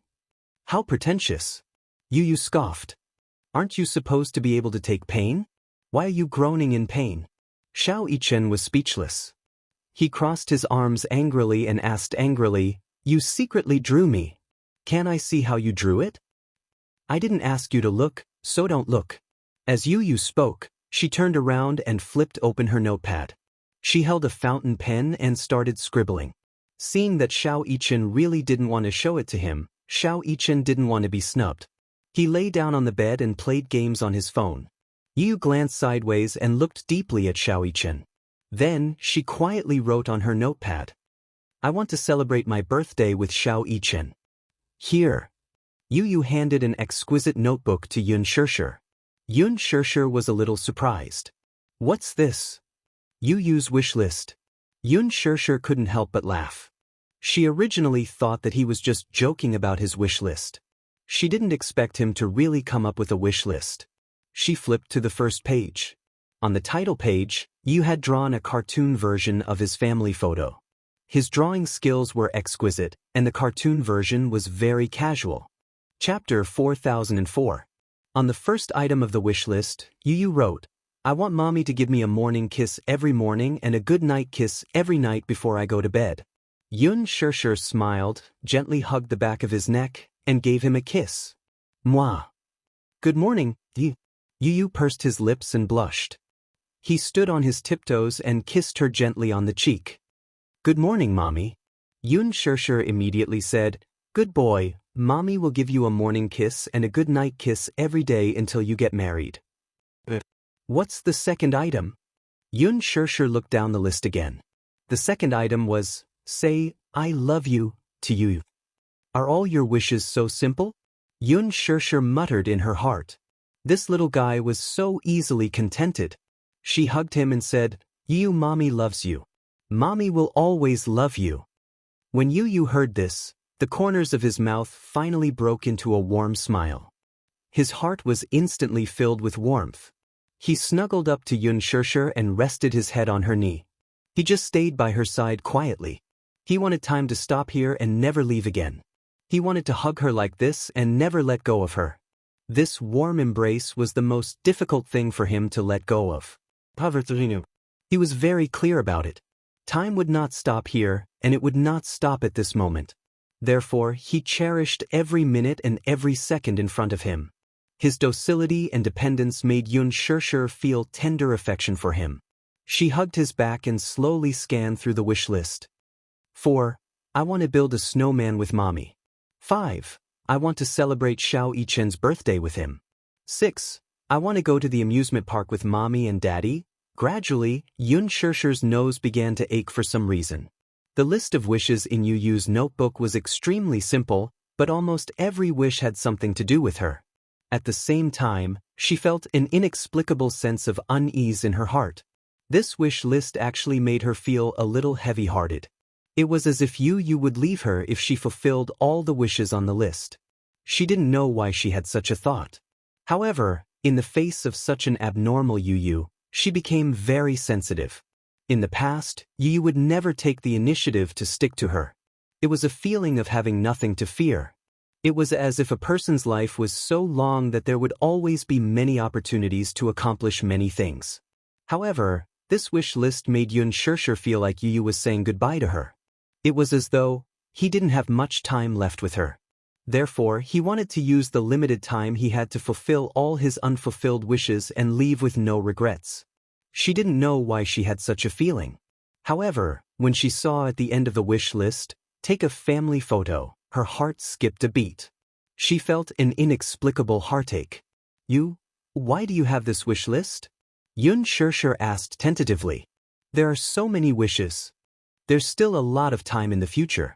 You don't have to rush to fulfill them now, right? Actually, they couldn't be considered wishes. Because this was something that she could easily do. For example, go to the amusement park, celebrate his birthday, or make a cake for him. For example, take a family photo. Chapter 4005. Yu Yu buried his little face in her embrace as he mumbled this under his breath. I want it. I want it. Yu Yu raised his head. His domineering tone was no different from Wuxia's. Xianxia was a little helpless, but she let him do as he pleased. Okay, then, when your daddy rests tomorrow, we'll take a family photo, okay? Okay. At night, when Wuxia returned home, Xianxia asked him to take 3 days off. Wuxia was a little surprised. What's the matter? Here. Xianxia smiled and handed him a notebook. This is Yu Yu's wish list. Take a look. Wuxia took the notebook and glanced at it, a little surprised. Wish list? Why did he make this list? I don't know. This guy has been a little strange since he came back yesterday, but no matter how I asked, he wouldn't tell me. He only said these wishes and wants me to fulfill them. Wuxia was a little stunned. He also felt that Yu Yu was a little strange, but looking at these wishes, he could actually fulfill them easily. He didn't say anything and just nodded. I'll take tomorrow off. You're asking for 3 days? Yu Yu said that he wants to go to the amusement park and celebrate Xiao Yichen's birthday. You can't be absent. Wuxia smiled and said indulgently, okay, I know. What else could be more important than his wife and son? Hence, the next day, Wuxia called Lu Jinyu and said that he wanted to take 3 days off. Although Wuxia was the chairman and CEO of Xingyu Financial Group, in the company, even if he was the one who set the rules, he himself was very strict with the rules. Just like the other employees, he would clock in and out and would never be absent from work, let alone be late and leave early. Originally, Wuxia had 7 days of annual leave to make up for. Lu Jinyu said that he got it, and for these few days, he would be in charge of everything. Xianxia had already contacted the photographer the night before, and she had also informed Gong Jie and Hua Jin. The photographer arrived very early and did makeup for Xianxia and Lisa. Hua Jin was the last to arrive. When he heard about this, he specially took leave from the production team to rush over. Now everyone was here. Yu Yu was very satisfied. Because of his wish, so many people had cooperated with him. This made him feel incomparably warm. Xianxia had only put on light makeup, while Lisa had only tied up her hair. She looked refreshed and did not put on any extra makeup. The background was sitting in the garden. The camera and light board were set up, and there was a bench in front of the flower bed. The men were standing and the women were sitting. Naturally, Yueyao was about to enter the scene as well. Yun Shishir meticulously dressed her up. She put on a red blouse and a furry hat for her. However, the little princess was still drinking yogurt and was about to start filming when Gong Jie carried her away. Now, he was too big of a movement, and the yogurt spilled on the ground. When the little princess saw this, her heart ached. As a little foodie, when she saw the yogurt spilled, she immediately lost her temper. She was so angry that she kicked Gong Jie, leaving footprints all over him. Gong Jie didn't know whether to laugh or cry. He didn't do it on purpose. He immediately bent down to kiss her. Wow! Yueyao's face was full of disdain. She was so angry that she slapped his face. Chapter 4006. Gong Jie didn't know whether to laugh or cry. He didn't do it on purpose and immediately bent down to kiss her. Yueyao was so angry that she slapped his face. She slapped Gong Jie's face with her little paws. The group of people laughed and rushed forward to coax the little princess in a hurry. They fought to take the little princess into their arms. Even though Gong Jie was covered in black shoe prints from Yueyao's kicks, he could not bear to give the little princess to anyone else. This was especially so when Hua Jin came to pick her up. He rolled his eyes at him fiercely. Yu stood at the side and watched quietly. In the past, he was not used to such a noisy scene. He liked quiet, but after returning to the Mu family, not only did he get used to it, but he also integrated into such an environment. She felt that the family was only warm enough when they were quarreling. However, all of this didn't belong to him. Yu said softly in his heart, "Give me a few more days. Give me a few more days and I'll return everything that belongs to you." Yun Shishir took Yueyao from Gong Jie's arms. After the little princess was coaxed, she stopped crying and stopped making a fuss. She quietly lay on Yun Shishir's shoulder. Her dark eyes were still filled with tears, and her eyelashes were wet. It made her look pitiful. Yu walked over and stood beside Yun Shishir. He looked up at Yueyao and suddenly smiled and opened his arms. "Brother Tuck." Yueyao blinked. At first, she was reluctant and shrunk her neck. Yu smiled and reached out his fingers to gently pinch her cheeks and ruffle her hair. It turned out that there was a telepathic connection between siblings. Yueyao and Yu looked at each other for a long time. Suddenly, she stretched out her hands and opened her pink lips. "Big brother, carry me." When Yun Shishir heard this, she realized that Yu was standing behind her and had been staring at Yueyao for a long time. She squatted down and Yu walked up to Yueyao and hugged her. Soon, Gong Jie also changed his clothes and went downstairs. Yun Shishir and Mu Yaja sat down. Yu hugged Yueyao and sat next to Yun Shishir. Basically, family photos were taken every year. But last year, because Mu Yaja was too busy with work and Yun Shishir took on a drama in the middle of the year, the two of them basically missed each other's free time, so they didn't have much free time. This time, it was just the right time to make up for it. The photos were taken on the spot and could be obtained immediately. One of them was enlarged, and the other was of normal size. They were placed in Yu's wish list. The so-called wish list was really simple and pure. For example, Yu wanted to celebrate Xiao Yichen's birthday with him. At the birthday party, he wanted to eat a cake personally made by Yun Shishir. Yun Shishir was worried about this. Although she would occasionally cook and bake, she would only stick to small cakes. She still felt a little guilty about making a proper birthday cake. Hence, the night before the birthday party, at 1 o'clock in the morning, she was still in the kitchen making the cake base. She had failed a few times before. It was either too hard or not fully cooked. It was because the proportions were not right. At 2 o'clock in the morning, the fresh cake base was finally out of the oven. Yun Shishir also made fresh cream, strawberries, and jam. Chapter 4007. At 2 o'clock in the morning, the fresh cake was finally ready. Yun Shishir whipped fresh cream, strawberries, and jam. In the middle of the night, Yu woke up and vaguely heard movement from the kitchen. He walked to the kitchen door in confusion, only to see Yun Shishir using the back of a knife to smooth out the cream on the cake. He couldn't help but be mesmerized. Yun Shishir was also immersed in making the cake, so she didn't notice the person standing at the door. Yu couldn't bear to disturb her, so he just watched as she smoothed out the cream, whipped the flowers, and embedded the slices of strawberries into the cake. He was about to go back to his room when he heard a surprised voice behind him. Yu. He turned around in surprise, only to see Xianxia turn around and look in his direction. Knowing that she had been discovered, she stuck out her tongue in annoyance. It's so late, aren't you going to sleep? Yu said, I'm going to pee. Have you peed? Yu said, I forgot. Xianxia was speechless. She couldn't help but laugh. Pinching his face, she said, hurry up and go pee. I want mommy to kiss me. Kiss me after you pee. Kiss me before I pee. Little Munchkin insisted and moved his face closer. She had no choice but to give him a peck on his rosy cheeks. Little Munchkin hurriedly moved the other side of his face closer. Full of anticipation, he hummed, Here. Okay, it has to be symmetrical, right? Xianxia kissed him on the other cheek. Yu also kissed her and turned to walk to the bathroom. Xianxia tilted her head and watched his back. She didn't know why, but Yu had been very intimate with her these few days. In the past, if she missed a goodnight kiss, he wouldn't deliberately go to her room to ask for one. Recently, Yu was indeed a little abnormal. However, this means that he has become more cheerful. Xianxia comforted herself. She carefully placed the cake into the freezer and went back to her room to rest.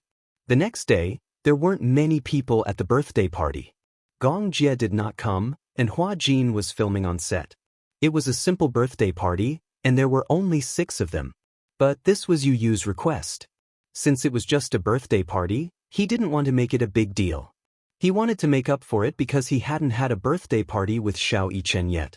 They were twins born on the same day, but they didn't have the chance to celebrate their birthdays together, so they wanted to make up for it. When Xianxia pushed out the birthday cake that she had stayed up all night to make, Xianxia was pleasantly surprised. Xianxia explained, You said that he wanted to eat the birthday cake I made. But come to think of it, this is the most successful cake I've ever made. If you didn't want to eat it, I probably wouldn't have tried to make it myself. Xianxia said with envy and jealousy, It's all thanks to you. Otherwise, I don't know when I'll be able to taste mommy's birthday cake. Mu Yazha also said seriously, In the family, only Yu and Yueyao have this privilege. The tone of their conversation is really sour. Yu muttered, They're jealous? Chapter 4008. Alright, let's cut the cake. Xianxia passed the knife to Yu and let Xianxia hold Yu's hand. Be careful, okay? She reminded him. Yu held the knife while Xianxia held his hand. They evenly divided the cake into 2 halves and then into 6 equal pieces. Yu took the first bite. The sweet and creamy taste complemented the refreshing taste of the strawberries. It tasted delicious and was comparable to the cake made by a cake shop. Although it did not have the skills of a top-notch cake maker, the fact that it was personally made by Xianxia gave the birthday cake a special meaning. At night, Yu held onto his wish list and removed one of the items. Seeing that all his wishes were gradually being fulfilled and that only the amusement park item was left, he felt a sense of loss. In his dream, he woke up and realized that he was lying on the sea. Wave after wave hit his body, but he did not feel any pain. Yu stood up and saw that there was a black cage not far from the sea. A child in a white shirt was quietly curled up in the corner of the cage. He did not move at all. From afar, he looked like he was dead. He slowly stood up and walked toward the cage. When he stopped beside the cage, he raised his head and looked at the child curled up in the cage. He could not help but reach out to touch him. However, just as his fingertips were about to touch the child's exposed and empty arm, he retracted his hand.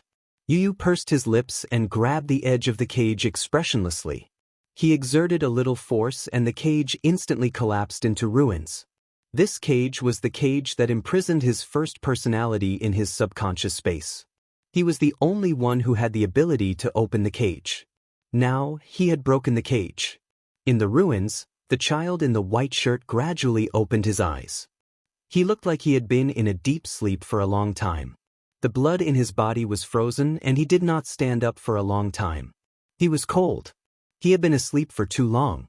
Because his second personality had been suppressed, he had been imprisoned for a long time. After sleeping for so long, her consciousness would gradually weaken. Even though she would never disappear, she would never be able to replace her second personality. Yu looked at the child in the cage and said calmly, "Are you awake?" The child in the cage opened his eyes. When he saw Yu standing in front of him, he narrowed his eyes in shock. "It's you, it's me." Yu coldly raised his eyes to meet his father's slightly dazed eyes. I tried my best. But," he took a deep breath. "In the end, I can't replace you." In the endless black sea, the two Yu stared at each other. In this quiet space of consciousness, they met again. It was like a confrontation between an angel and a demon king. "Why are you here?" Yu, who was wearing a white shirt, sat up in the cage. His gaze toward him was inexplicably wary. "What do you want?" Yu curled his lips coldly and suddenly leaned over. He placed his arms on the side of his shoulders and looked down at him, examining him without restraint. The white shirt Yu was a little surprised by his actions. He froze and looked at him blankly. "What do you want?" Chapter 4009. He had been in a deep sleep for too long. Being trapped in such a space of consciousness and losing his own consciousness was no different from being dead. But now, his second personality had awakened. Yu stared at his face. "Don't you think it's unfair? Why is it that you are the first personality and I am the second personality that was born? You're the one who gave birth to me. Now, I'm the one who's not needed." But Yu's handsome brows gradually formed a layer of hostility, like a dark cloud hanging over his head. "It's not fair." Yu, who was dressed in a white shirt, smiled lightly and said nonchalantly, "There's no such thing as absolute fairness in this world. In the past, I've always thought that I'm the real first personality. So, I used all means to replace you. If the two personalities were labeled by color, one was white and the other was black. That time, Alice hypnotized you. The second personality took over, and the black version of him awakened from his ideology. He had always thought that he was the real first personality and that he had the absolute control. So, he wanted to destroy the other personality and return to the dominant position. But that time, he realized he couldn't destroy the other Yu. He didn't know why, and he didn't know that the personality that couldn't be destroyed was the first personality.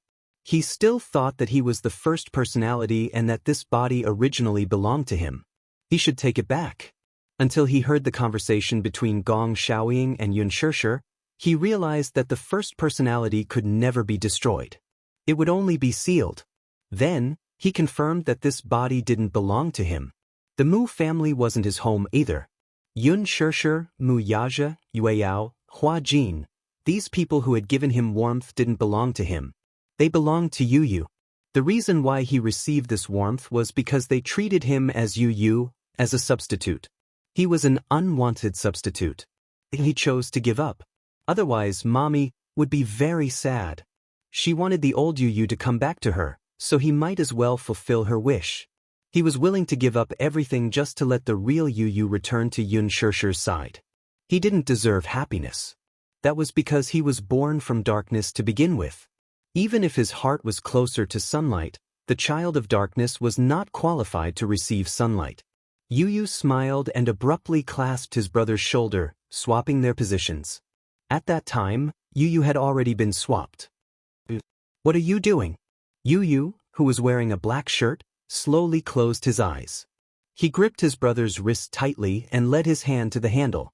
Then he clasped his brother's hand and strangled his own throat. Yu, who was in a white shirt, looked shocked. "Don't you want to go back to Mommy?" Yu smiled coldly and tightened his grip on his wrist. "Kill me, then you can go back to her." Yu, who was in a white shirt, was stunned.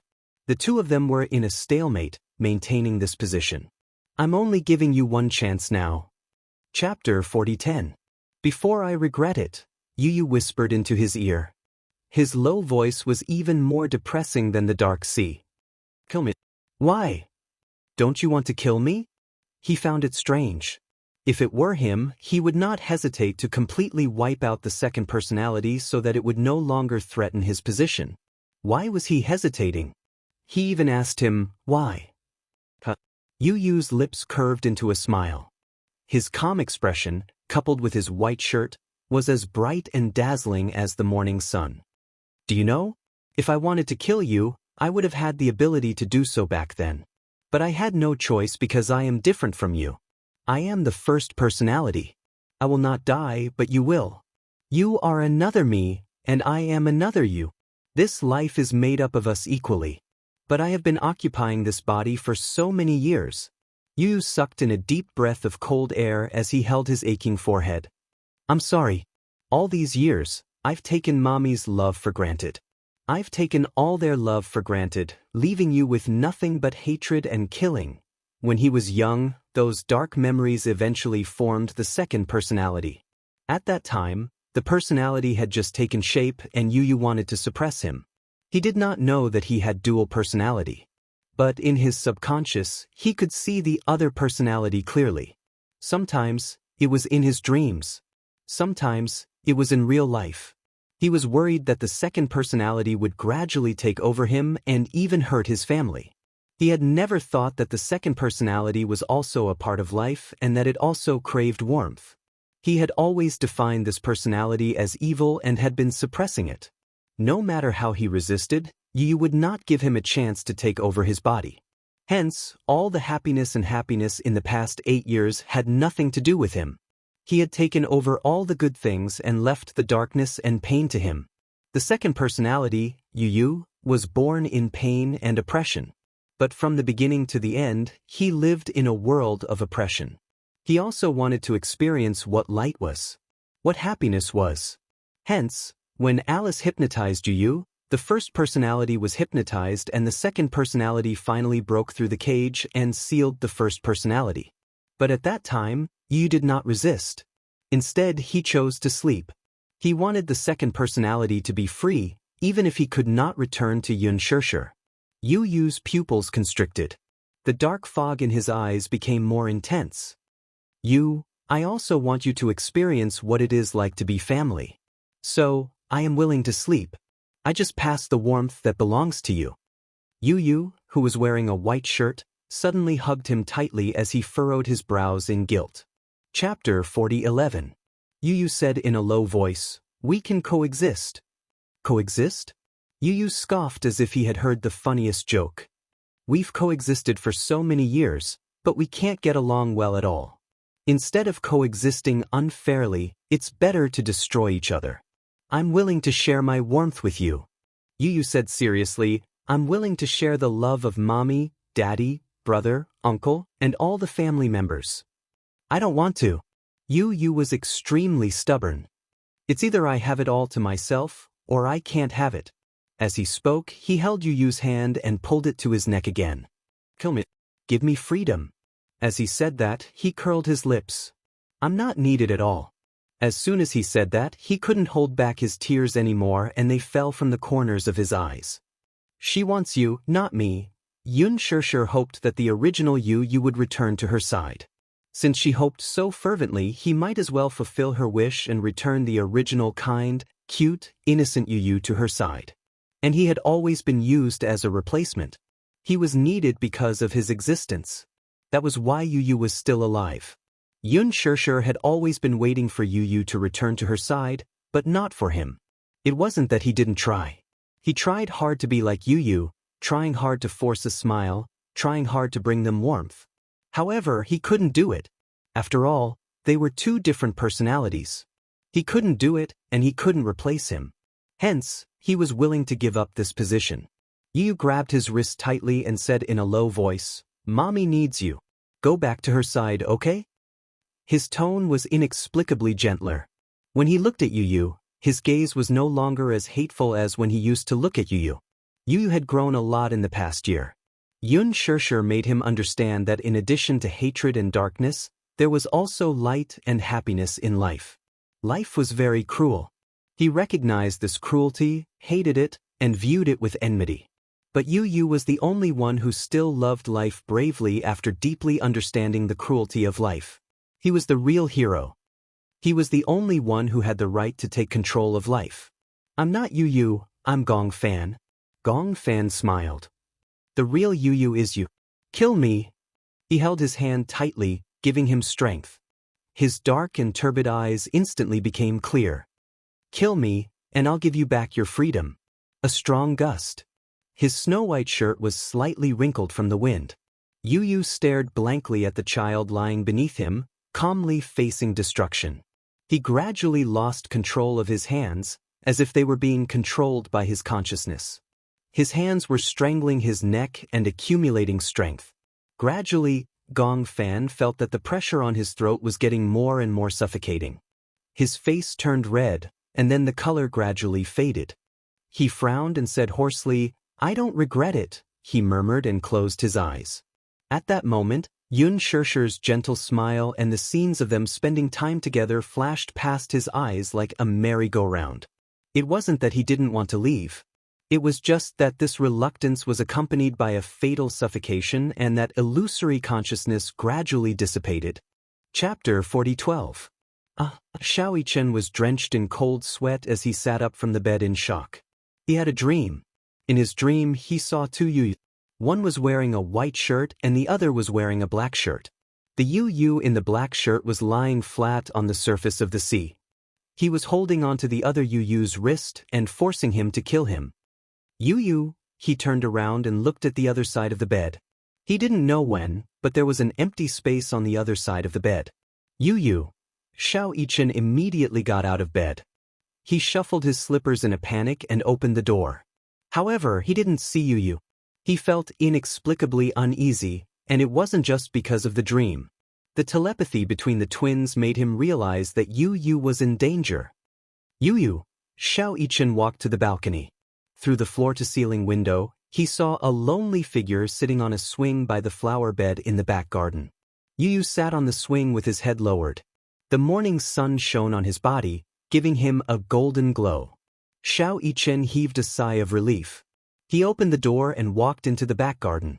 When he got close to Yu, he slowly reached out and gently placed his hand on Yu's shoulder. Yu lowered his head. He didn't respond. Xiao Yichen couldn't help but feel a little worried. You slept so late last night. Why are you up so early? Xiao Yichen didn't mention his dream. He thought that Yu was too sensitive. It was just a nightmare. How could he make so many connections? Yu finally raised his head and opened his eyes. He looked at Yu with his clear eyes. His gaze was as clear as spring water, without a trace of impurity. He couldn't help but be stunned. His pupils contracted violently. Brother. Yu took a deep breath of fresh air and said calmly, "I'm back." Yu. Xiao Yichen was stunned. Although the Yu in front of him still had the same facial features, his aura was completely different. Yu. Xiao Yichen was so surprised that he cried tears of joy. "You're finally back." He was so emotional that he pounced on him and hugged him tightly. "I thought you would never come back." Yu, who was hugged by his older brother, was stunned for a long time before a helpless expression appeared on his face. This guy, Yu. However, it gave him a taste of warmth that he hadn't felt for a long time. Yu Yichen was hugged him. Yu. Drip. A's his tears. Tour. Yu couldn't help but laugh. Yu was so emotional that he started to cry. Was he that emotional to see Yu again? Yu ruffled Yu's hair. Yu did not realize that this action made Yu look like an older brother. Xiao Yichen hugged Yu tightly and said, "Since you're back, don't leave again." Yu laughed. "Do you wish that I didn't come back?" "I don't think so. I think that's what you're thinking." Xiao Yichen's face turned red. Yu knew that Yu was joking, but he didn't want him to make such a joke. Yu rebuked him. He patted his head and snorted. "Did you take good care of mommy and sister when I wasn't around?" Chapter 40:13. Yu rebuked him. She patted his head and snorted. "Did you take good care of mommy and little sister when I wasn't around?" "Of course. Whether you were around or not, I would take good care of mommy and Yueyao." Xiao Yichen suddenly thought of something and his expression froze. He hesitated for a moment and asked tentatively, "You, now that you're back, you won't leave us again, right?" Yu shook her head calmly. "I won't." "Really?" For some reason, Xiao Yichen didn't feel happy when he heard this reply. He looked around and hesitated. He wanted to say something, but he swallowed the words that were about to come out of his mouth. Yu Yu laughed and said, "What do you want to ask? Just ask. You don't have to be so secretive." "You're back. What about him?" Xiao Yichen looked a little conflicted. Although he only used the word him, Yu Yu knew who Xiao Yichen was referring to. He raised his eyebrows and asked, "Do you want him to come back? If he comes back, are you going to leave us again?" Yu Yu didn't answer. Instead, there was a dead silence. It was like a silent choice question. Yu Yu sat on the swing. She tapped her toes on the ground and swung gently. Xiao Yichen stood quietly at the side with a complicated expression. He didn't understand why he felt so lonely when Yu Yu wasn't around anymore. It was as if his life had suddenly lost something, and his heart had become empty. Yu Yu said calmly, "Do you know about dissociative identity disorder?" "Mommy mentioned it to me before." "Yu Yu, you've always had two personalities, right? One is you, and the other is Gong Fan." "I have two personalities. For a long time, I was in a deep sleep. I thought that I would be in a deep sleep forever, but he woke me up." Yu Yu's voice was as soft as a breeze. He said that whether it's Mommy, Daddy, Yueyao, or you, the one they need is me, not him. He wasn't needed, so he decided to leave. Leave? Xiao Yichen didn't understand the meaning of the word leave. Leave for a short while? Or leave permanently? He would never come back. Once he left, he won't come back. Then, Xiao Yichen felt especially bad. He looked at Yu Yu and asked, Yu Yu asked, "Do you want him to stay?" "I hope both of you will stay." "What if only one can stay?" Little Yichen suddenly stopped talking. He lowered his head in desolation and sighed. "I don't have the right to decide this. It was too cruel. No matter which personality Yu Yu was, he was still his younger brother. One gave him warmth. The other made his heart ache. Actually, he didn't hate the other Yu Yu. Although he gave off a very cold feeling when one peeled off his cold exterior, his heart was very gentle. If only one could stay, such a multiple-choice question was too cruel. However, as his uncle had said, if the two personalities couldn't merge into one, it would be the cruelest thing for Yu Yu. If only one could stay, Xiao Yichen didn't want to make the cruel choice. Chapter 40:14. Yu did not answer him directly. Instead, he lowered his head and seemed to be thinking about something. Xiao Yichen immediately said, "Don't misunderstand me. I just can't bear for him to leave. I don't mean anything else." Yu Yu nodded silently and said honestly, "I don't want him to leave either." When Xiao Yichen heard this, his heart ached. He walked to the swing at the side and slowly sat down. Holding the swing, he fell into a daze. After a long silence, Xiao Yichen asked hesitantly, "What is that world like?" What was the world that little Gong Fan was in like? After all, he was just an ordinary child. It was difficult for him to understand what the world of dual personality disorder was like. He felt very curious. "When I was young, I felt that I wasn't the only one in this body." Yu Yu was rare and precious. He had opened the door to Xiao Yichen's heart. It was also the most important door. In the past, he had never opened it to Xiao Yichen. Not to mention Xiao Yichen, he had never opened it to anyone. This was because he felt that he was an anomaly. He was an abnormal child. He did not want anyone to know that he was abnormal, especially Xiao Yichen. Xiao Yichen was too dazzling. From the day he was born, Xiao Yichen was destined to be better than him. At least, his healthy body made him envious. He did not have to stay in a place filled with disinfectant. He did not have to watch other people's children run and jump normally and play happily. He should be very happy, right? Xiao Yichen had the most sunny smile. When he smiled, his dimples were extremely cute. Most importantly, Xiao Yichen was very real. He was so real that he was transparent. At least when he smiled, he was really smiling because he was happy and not because he was forcing it. At the most innocent age of children, Yu already understood when to laugh and when to cry. Sometimes, even when he was in a bad mood, he had to force a smile. Especially when he watched Yun Na and Li Qin bully him. He felt so wronged, but in order not to let his mother worry, he forced a smile and said that it did not hurt, that he was not afraid, and that it was fine. He did not know when it started, but another Yu lived in his body. Yu had always thought that this Yu was an invader. Hence, he had been suppressing him. He had never been to his world because he had never known that Yu had another world. The feeling of having two personalities living in the same body was very strange. Our memories are interconnected. When he was in this body, I didn't know anything. And when I was in this body to be Yu, he didn't know anything. So, Yu uses lips suddenly too. Therefore, I only found out later that he threw Yun Na and Li Qin into the sea. I don't know everything. I just have a vague feeling that it must have something to do with him. Xiao Yichen was stunned. He doesn't know what's wrong and what's right. He only knows that if he doesn't like something, he will kill it. If he likes something, he will protect it with all his heart. Yu's lips curved slightly and he suddenly smiled. But there's one thing that's the same between us. Also loves mommy deeply. Chapter 40:15. When I was 6 years old, I had my first interaction with him. Interaction? Yu nodded. It's not the kind of face-to-face interaction that you think it is. It's a very vague type of mental communication. What was it like? When I was asleep, I would dream of him and see the world that he was in. Actually, the world that he was in was the same as mine.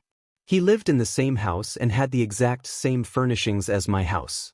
However, I don't know why, but it was always dark outside the window and the clouds were dense. I never saw the sun in his world.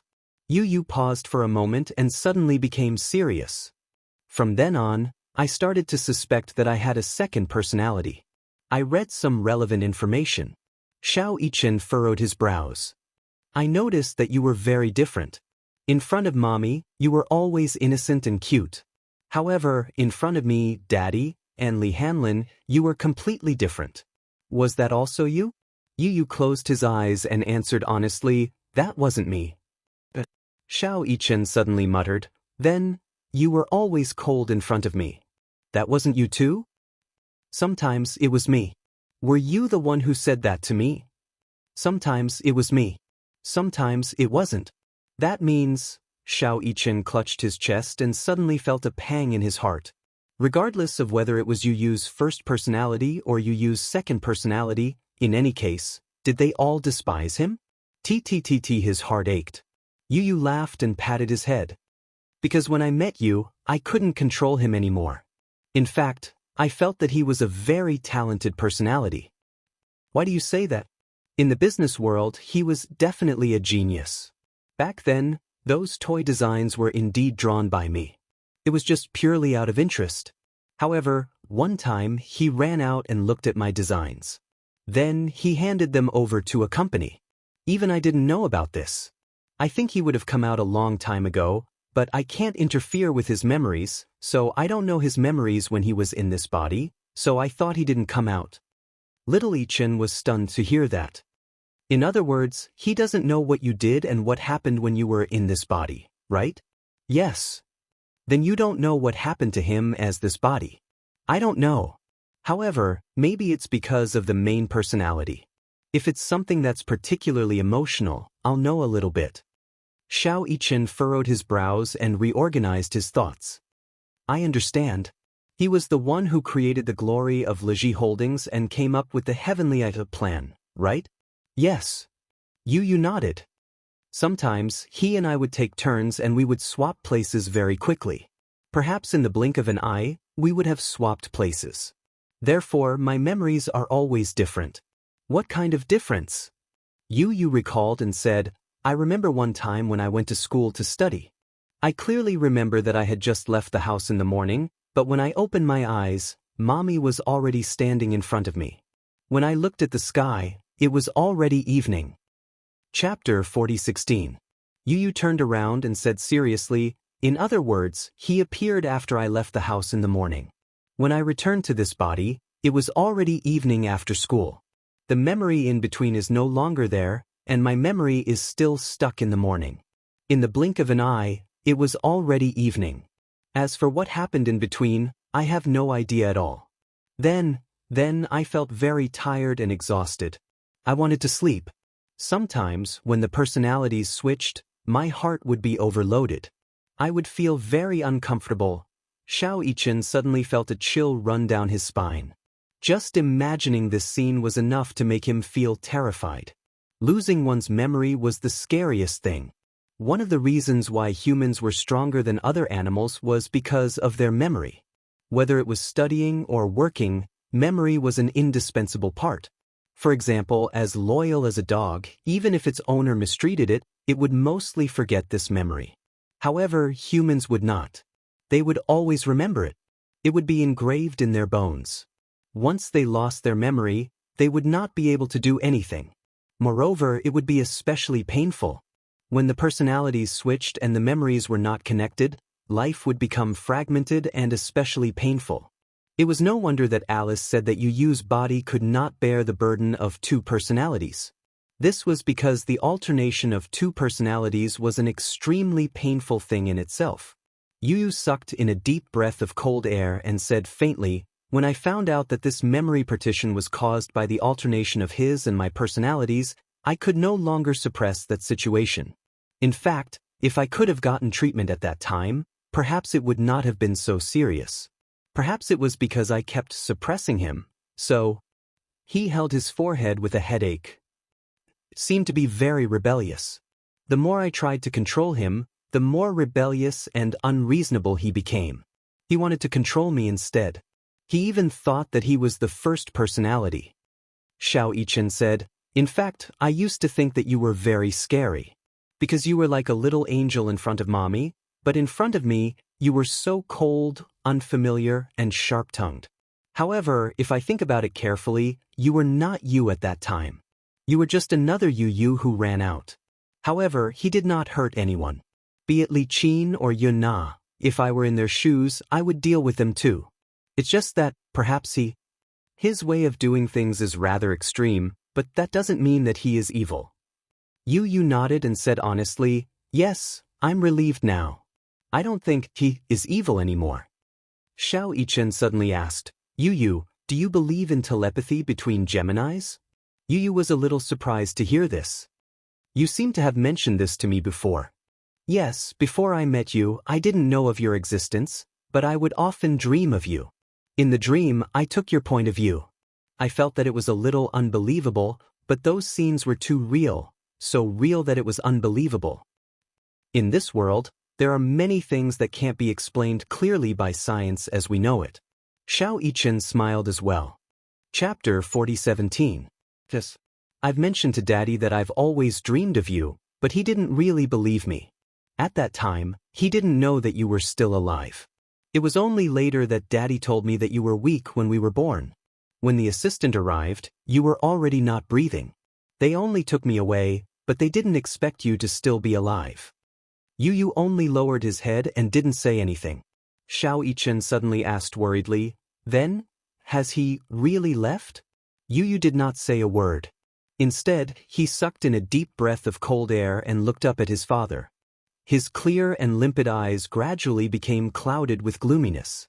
They kept churning, looking demonic yet frightening. He didn't say anything. Just by sitting on the swing, he emitted an aura that made Xiao Yichen feel inexplicably apprehensive.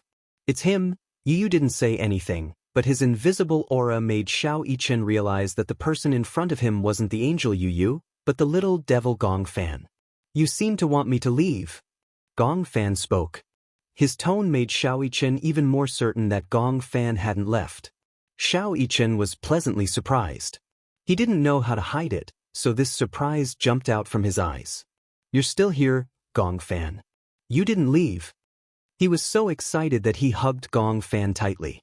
"I really thought you left. You didn't leave." "That's great." Gong Fan was so shocked that his eyes widened. He didn't expect Xiao Yichen to be so excited when he saw that he was still in this body. He could even imagine how lonely and disappointed Xiao Yichen would be when he saw that he hadn't left. But he didn't expect. Xiao Yichen hugged him tightly, but he felt a little awkward. He pushed him slightly, and his expression was unnatural and awkward. "What are you doing?" "I'm just very happy." Xiao Yichen also realized that he had been too agitated. He immediately retracted his hand and adjusted his collar, feeling a little embarrassed. Gong Fan stared at him coldly, but his chest was inexplicably hot, as if he had been scalded by magma. Happy? He snorted. What's there to be happy about? Don't you feel unhappy that I didn't leave and took over this body? Xianxia laughed. Why would I? No matter if it's you or him, you're both my younger brothers. I like both of you and I can't bear to let either of you go. You and him are the same. Gong Fan's eyelashes suddenly flickered, but he did not say anything. He turned his face away and heard Xianxia say in surprise, but it was you just now. Why is it suddenly you? He's tired. At the mention of you, Gong Fan's eyes softened and were no longer filled with hostility. Tired? Yes. Gong Fan said calmly. He has been sleeping for too long and hasn't gotten used to this body yet, so he did not know how to explain this process. Xianxia seemed to have sorted out his thoughts. Could it be that the two personalities, Yu and Gong Fan, had reached some kind of tacit understanding? Every personality needed to rest. Then, when this personality was resting, the other personality would come out and take over this body as Yun Tianyu. When Yu rested, Gong Fan would come out. When Gong Fan was tired, Yu would return to this body.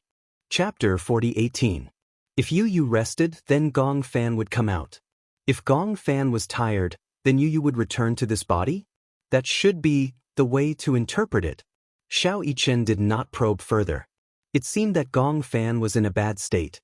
He leaned against the swing, lowered his head, and said to Xianxia, "Let me be alone for a while." Although Xianxia was a little worried, he knew that since Yu had appeared, it seemed that the two personalities had reached a consensus. That was good too. Since he had woken up from a nightmare, he was a little sleepy, so he went back to his room to rest. When he woke up in the afternoon, he changed into his home clothes and went to the living room. However, he saw Xianxia standing in the living room in a daze, staring at the tightly shut door of the dining room. She was also in a daze. At the same time, there was a strange expression on her face. Her eyes flickered as if some emotions were brewing. Xianxia walked to her side and gently tugged at her sleeve. He asked softly, "Mommy, what's wrong?" Xianxia finally reacted. She lowered her head and looked at Xianxia. After a while, she regained her senses. "Who's in the kitchen?" "I don't know either." Little Chen thought about it for a while and then asked tentatively, "Don't tell me, it's you?" Xianxia furrowed her brows, her eyes throbbing a little more. Why is he in the kitchen? In fact, Xianxia knew very well that Gong Fan's personality, Yu, knew nothing about cooking. He did not even know how to peel potatoes, let alone how to cook. However, there was indeed someone in the kitchen. If it was Yu, then it meant that he was back. However, when Xianxia realized that Yu was in the kitchen, she had already been in a daze for more than 10 minutes. She knew that Yu was in there, but she did not dare to confirm it. What if she was a nanny? Sometimes, Mu Yaja would order the nanny to cook for them, but it was not every day. She was worried that the housekeeper would be the one cooking and not Yu. That kind of disappointment was something she didn't dare to bear. She couldn't bear it. Xianxia walked to the kitchen door and pushed it open. As expected, Yu was standing in front of the oven with gloves on. She carefully took out the handcuffed Orlin's wings. At that time, Yu had grown a lot taller and no longer needed to step on a small stool to cook. Yu put the tray aside and looked in the direction of the door. When she saw Xianxia, she smiled gently and said, "You're finally up?" Yu. Just as Xianxia said those two words, she heard hurried footsteps behind her. Xianxia felt her mind go blank. She walked to the door and saw Yu standing in front of the oven with gloves on. At that moment, tears welled up in her eyes. When Yu saw Xianxia, he calmly took off his gloves and turned around. His face was full of tenderness. "Mommy, it's time to eat." "Mommy?" His tone alone made her feel a sense of warmth that she had not felt in a long time. It was him, it must be him. That little angel, the first ray of sunshine in her life, had finally returned to her side. Xianxia pounced on Yu and pulled him into her embrace, hugging him tightly. Chapter 40:19. "It's you." She widened her eyes, wanting to see the child in front of her more clearly. She hurriedly wiped the corners of her eyes and forced her tears back. However, she couldn't swallow the sobs in her voice. She hugged Yu so tightly as if she was afraid that the next second, he would turn into a wisp of smoke and disappear from her sight. When Yu heard this, he sighed helplessly and gently stroked her silky hair. Mommy is still such a crybaby. Yu, is it really you? Xianxia pursed her lips and held back her sobs. Mommy isn't dreaming, right? Yu looked at her lovingly. Mommy, if you're still not awake, you can go back to bed and continue lying down. I'll wake you up when dinner is ready. When Xianxia heard this, she couldn't stop crying. Based on this sentence alone, she was almost certain that the child in her arms wasn't Gong Fan but only Yu would speak to her in such a doting tone. Xianxia was inexplicably touched. She hugged Yu tightly and was momentarily speechless. This was because when she opened her mouth, only broken sounds came out. She seemed to have experienced this feeling once before. She recalled that when she was young, one of Yun Na's younger sisters came to visit and took away her favorite doll without her permission. When she came back from school, she couldn't find the doll no matter how hard she tried. She thought that she had accidentally lost the doll until the little girl came to visit again. She watched as the child held the doll in her arms. Then she realized that she hadn't accidentally lost the doll, but that the child had snatched it away. She didn't say anything at the scene. She waited until the child left before she was so upset that she started crying. Li Qin scolded her in front of Yun Na. After that, she found out that the little girl originally wanted Yun Na's doll. Naturally, Yun Na couldn't bear to part with it, so she stuffed the doll into her arms. After that, Xianxia was sad for a long time. It was only later, on her birthday, that Yun Yeqing secretly hid a gift box under her bed. That night, when Xianxia was about to go to bed, she found a note in the diary. On the note, Yun Yeqing had written that the gift was under the bed. It was only when she pulled the box out from under the bed that she realized that her father had secretly bought a doll behind Li Qin's back. This doll was identical to the one she had bought back then. Xianxia burst into tears as she hugged the doll that she had regained. It wasn't sadness, nor was it happiness. Instead, it was an indescribable emotion. It would not be an exaggeration to say that all sorts of feelings welled up in his heart. She felt the same way when she hugged Yu. Yu caressed Xianxia's face and gently wiped away her tears with her two small hands. However, her eyes turned red as well. Mom, I'm sorry for making you wait for so long. Just as he said this, his eyes turned even redder, but he was still smiling. It was just a smile, but his eyes narrowed slightly as tears welled up in them. Xianxia's tears could not stop flowing. No matter how hard he tried to wipe them away, they continued to flow like pearls from a broken necklace. Xianxia also wiped his tears for him. The mother-son pair wiped away their tears, crying and laughing at the same time. Xianxia stood at the side. He felt an indescribable envy, but he also felt gratified. Chapter 40:20. The mother and son wiped away their tears, crying and laughing at the same time. Xianxia stood by the side. He felt an indescribable sense of envy, but he also felt gratified. He was gratified because the mother and son were finally reunited. He was envious because no one could compare to the bond between his mother and Yu. Yu had always said that he relied on his mother. In fact, compared to him, Xianxia relied on him more. She was the one who brought him into this world, but he was the one who saved her. No matter what, he could not compare to Yu's position in Xianxia's heart. He knew very well that Yu meant a lot to his mother. Similarly, his mother meant a lot to Yu. However, he did not feel jealous. Xianxia did not disturb them. Instead, he quietly left the dining room and left the door ajar to give them more space. The most touching thing was a reunion after a long separation. Although the two of them could not say much, just hugging like this was more than 1,000 words. The door was left ajar. After Xianxia left, Yu finally spoke. Mommy, don't cry. If you cry, I will feel sad.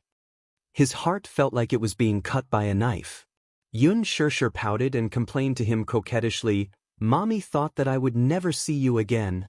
All this time, Mommy has been trying to think of a way. They all said that you have dissociative identity disorder and that your first personality was killed. Mommy didn't believe it. As she spoke, she choked on her sobs and could not continue speaking. Yu Yu's heart ached even more. Back then, when he had chosen to hibernate, he had hesitated. He could not let go of his mother. However, he knew that he could no longer control his second personality. He also felt tired. Hence, for a moment he had a selfish thought. He chose to hibernate, to rest. He was tired. But now, he regretted that decision. No matter what, nothing was more important than his mother. Mommy, I was wrong. Yu lowered his head like a child who had done something wrong. He was sad and disappointed. I've made you worry. Xianxia just hugged him without saying anything. It wasn't that she didn't want to speak, but she couldn't. Ever since she found out that Yu Yu's personality had been killed, she had not been able to sleep properly for a long time. She had never understood what dual personality disorder was. Was it an illness or something else? Therefore, she and Mu Yaja seriously flipped through the relevant information. Only then did she understand what dual personality disorder was. There were only about 1,000 cases of dual personality disorder in the world. Yu Yu was one of them. Furthermore, other than dual personality disorder, there was also multiple personality disorder. Multiple personality disorder, as the name suggested, was to split into many different personalities. Other than the main personality, some of the personalities could be a young girl, some could be a knowledgeable professor, and some could be an old man who had experienced the vicissitudes of life. Between so many personalities, their memories were not interconnected. The personalities were independent and did not interfere with each other. There was even a record of 24 personalities. Yu Yu only had 2 personalities, but generally speaking, dual personalities were independent of each other and didn't know of each other's existence. However, Yu Yu vaguely knew. Xianxia remembered that a professor had analyzed that perhaps Yu Yu's sixth sense was especially sensitive. Before this, Yu Yu's main personality had vaguely sensed the existence of another him. Chapter 4021. Xianxia remembered a professor's analysis that perhaps Yu Yu's sixth sense was especially sensitive. Before this, Yu Yu's main personality had vaguely sensed the existence of another him. However, the second personality did not know about the existence of the first personality. However, after being hypnotized by Alice, he created an illusory world. In this illusory world, the 2 personalities finally met. At that time, the second personality finally knew about the existence of the first personality. At that time, Gong Fan's personality also understood that if he wanted to replace Yu Yu, he had to become the main personality. However, he did not know that the first personality could not be killed. However, after Yu Yu fell into a deep sleep, he, as Yu Yu, replaced the main personality. Therefore, when he faced Xianxia, especially when he accidentally discovered Xianxia holding Yu Yu's photos in a daze, he felt a little sorry for her. He felt as if he had done something unforgivable. It was as if he had destroyed something beautiful and pure. For such a long time, he carried an indelible sense of guilt. As his feelings for Xianxia grew closer, this sense of guilt tortured him constantly. However, Xianxia did not resent Gong Fan at all. She deeply understood that whether it was Yu Yu or Gong Fan, they were part of this life. Gong Fan's sins were not unforgivable. In the past, even if he was not the main personality, he had silently protected Xianxia. After being hypnotized by Alice, although he had lost all his previous memories, his feelings for Xianxia had formed an inseparable bond. Xianxia did not favor anyone. However, at that time, she felt that Yu Yu, whose smile was as beautiful as crystal, would probably never return to her side. That was why she felt uncontrollably sad. Now that she had regained what she had lost, how could she not be agitated? In her agitation, she only knew how to cry. Yu Yu looked at Xianxia, who kept crying and felt sad. Mommy, didn't I come back? Don't cry, okay? Xianxia nodded her head, but her tears continued to roll down her cheeks. The more Yu Yu looked at her, the more heartbroken he felt. He took a deep breath and said in a trembling voice, "It's okay now. Just cry. What's wrong with crying?" Yu Yu gently wiped away her tears and sighed again. But if you cry too much, your eyes will definitely be swollen. It won't look good. When Xianxia heard this, she could not help but laugh through her tears. Do you still care about your looks? Xianxia sobbed as she put her arms around Yu's neck. My Yu is back. How can I care about my swollen eyes? She asked again. Will you suddenly disappear again one day? When Yu heard this, she couldn't help but laugh. I will never disappear. Really? Xianxia, on the other hand, was somewhat skeptical. Of course, she had heard Gong Xiaoying mention before that the dominant personality would never disappear. However, she was still a little nervous. She was worried that tomorrow, or the day after tomorrow, or even the day after that, Yu would suddenly disappear and be replaced by Gong Fan. Yu did not know whether to laugh or cry. Don't worry, Mommy. I won't leave you again. I definitely won't. Don't worry, okay? Chapter 4022.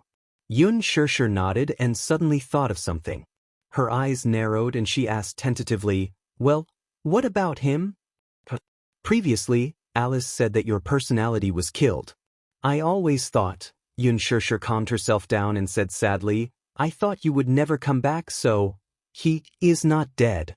He is still here, but I don't know when he will come back.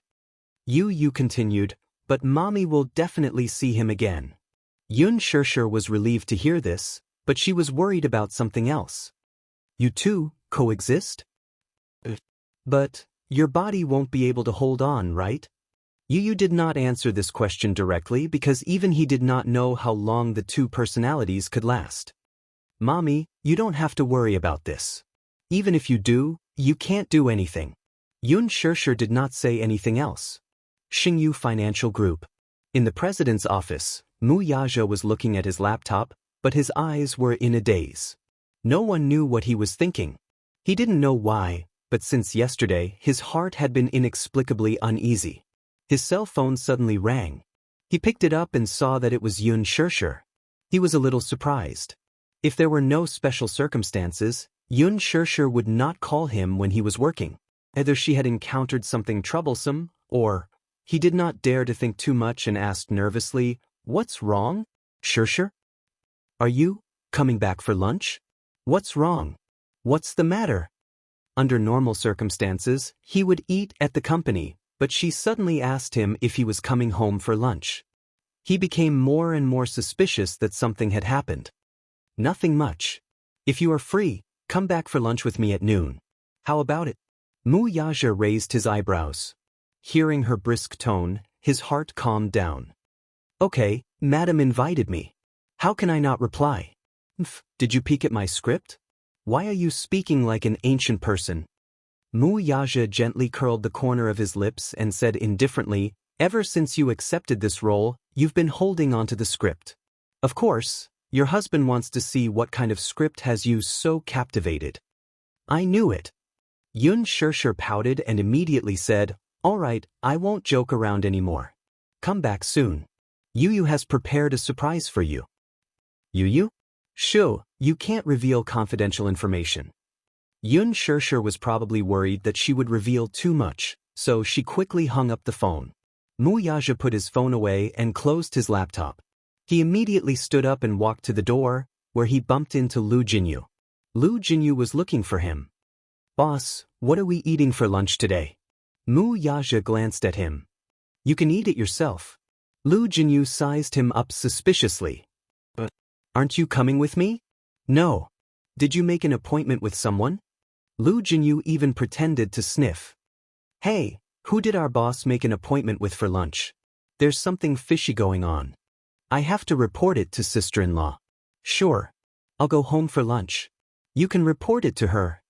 Lu Jinyu loved to snitch. Usually, he would tell Xianxia where he went and who he was socializing with. What? Go home for lunch? This was unprecedented. Chapter 4023. When Lu Jinyu heard this, he laughed wickedly. Sister-in-law specially prepared lunch? I want one too. I'll go back with you. Freeload? Let's meet face to face. What? Lu Jinyu muttered, You don't have the spirit to share at all. If you say anything more, you'll lose your annual leave. I wouldn't dare. Lu Jinyu immediately stood respectfully and hurriedly said, "Chief, let's go home and eat. Be careful on the road." With a wave of his handkerchief, Mu Yaja floated away. He drove home and parked the car in the garage. When he opened the door, he smelled a fragrant aroma. New Orleans roasted wings? His nose was sensitive and he could even smell what was being cooked in the afternoon. Xianxia was standing in the dining room, setting the table. When she saw that he had returned, she immediately went up to him and happily wrapped her arms around his waist. Her tone was as gentle as it could be. "You're back." Her light tone sounded like she was in a good mood. Mu Yaja ruffled her hair and looked at her lovingly. "You seem to be in a good mood today. Is there anything worth celebrating?"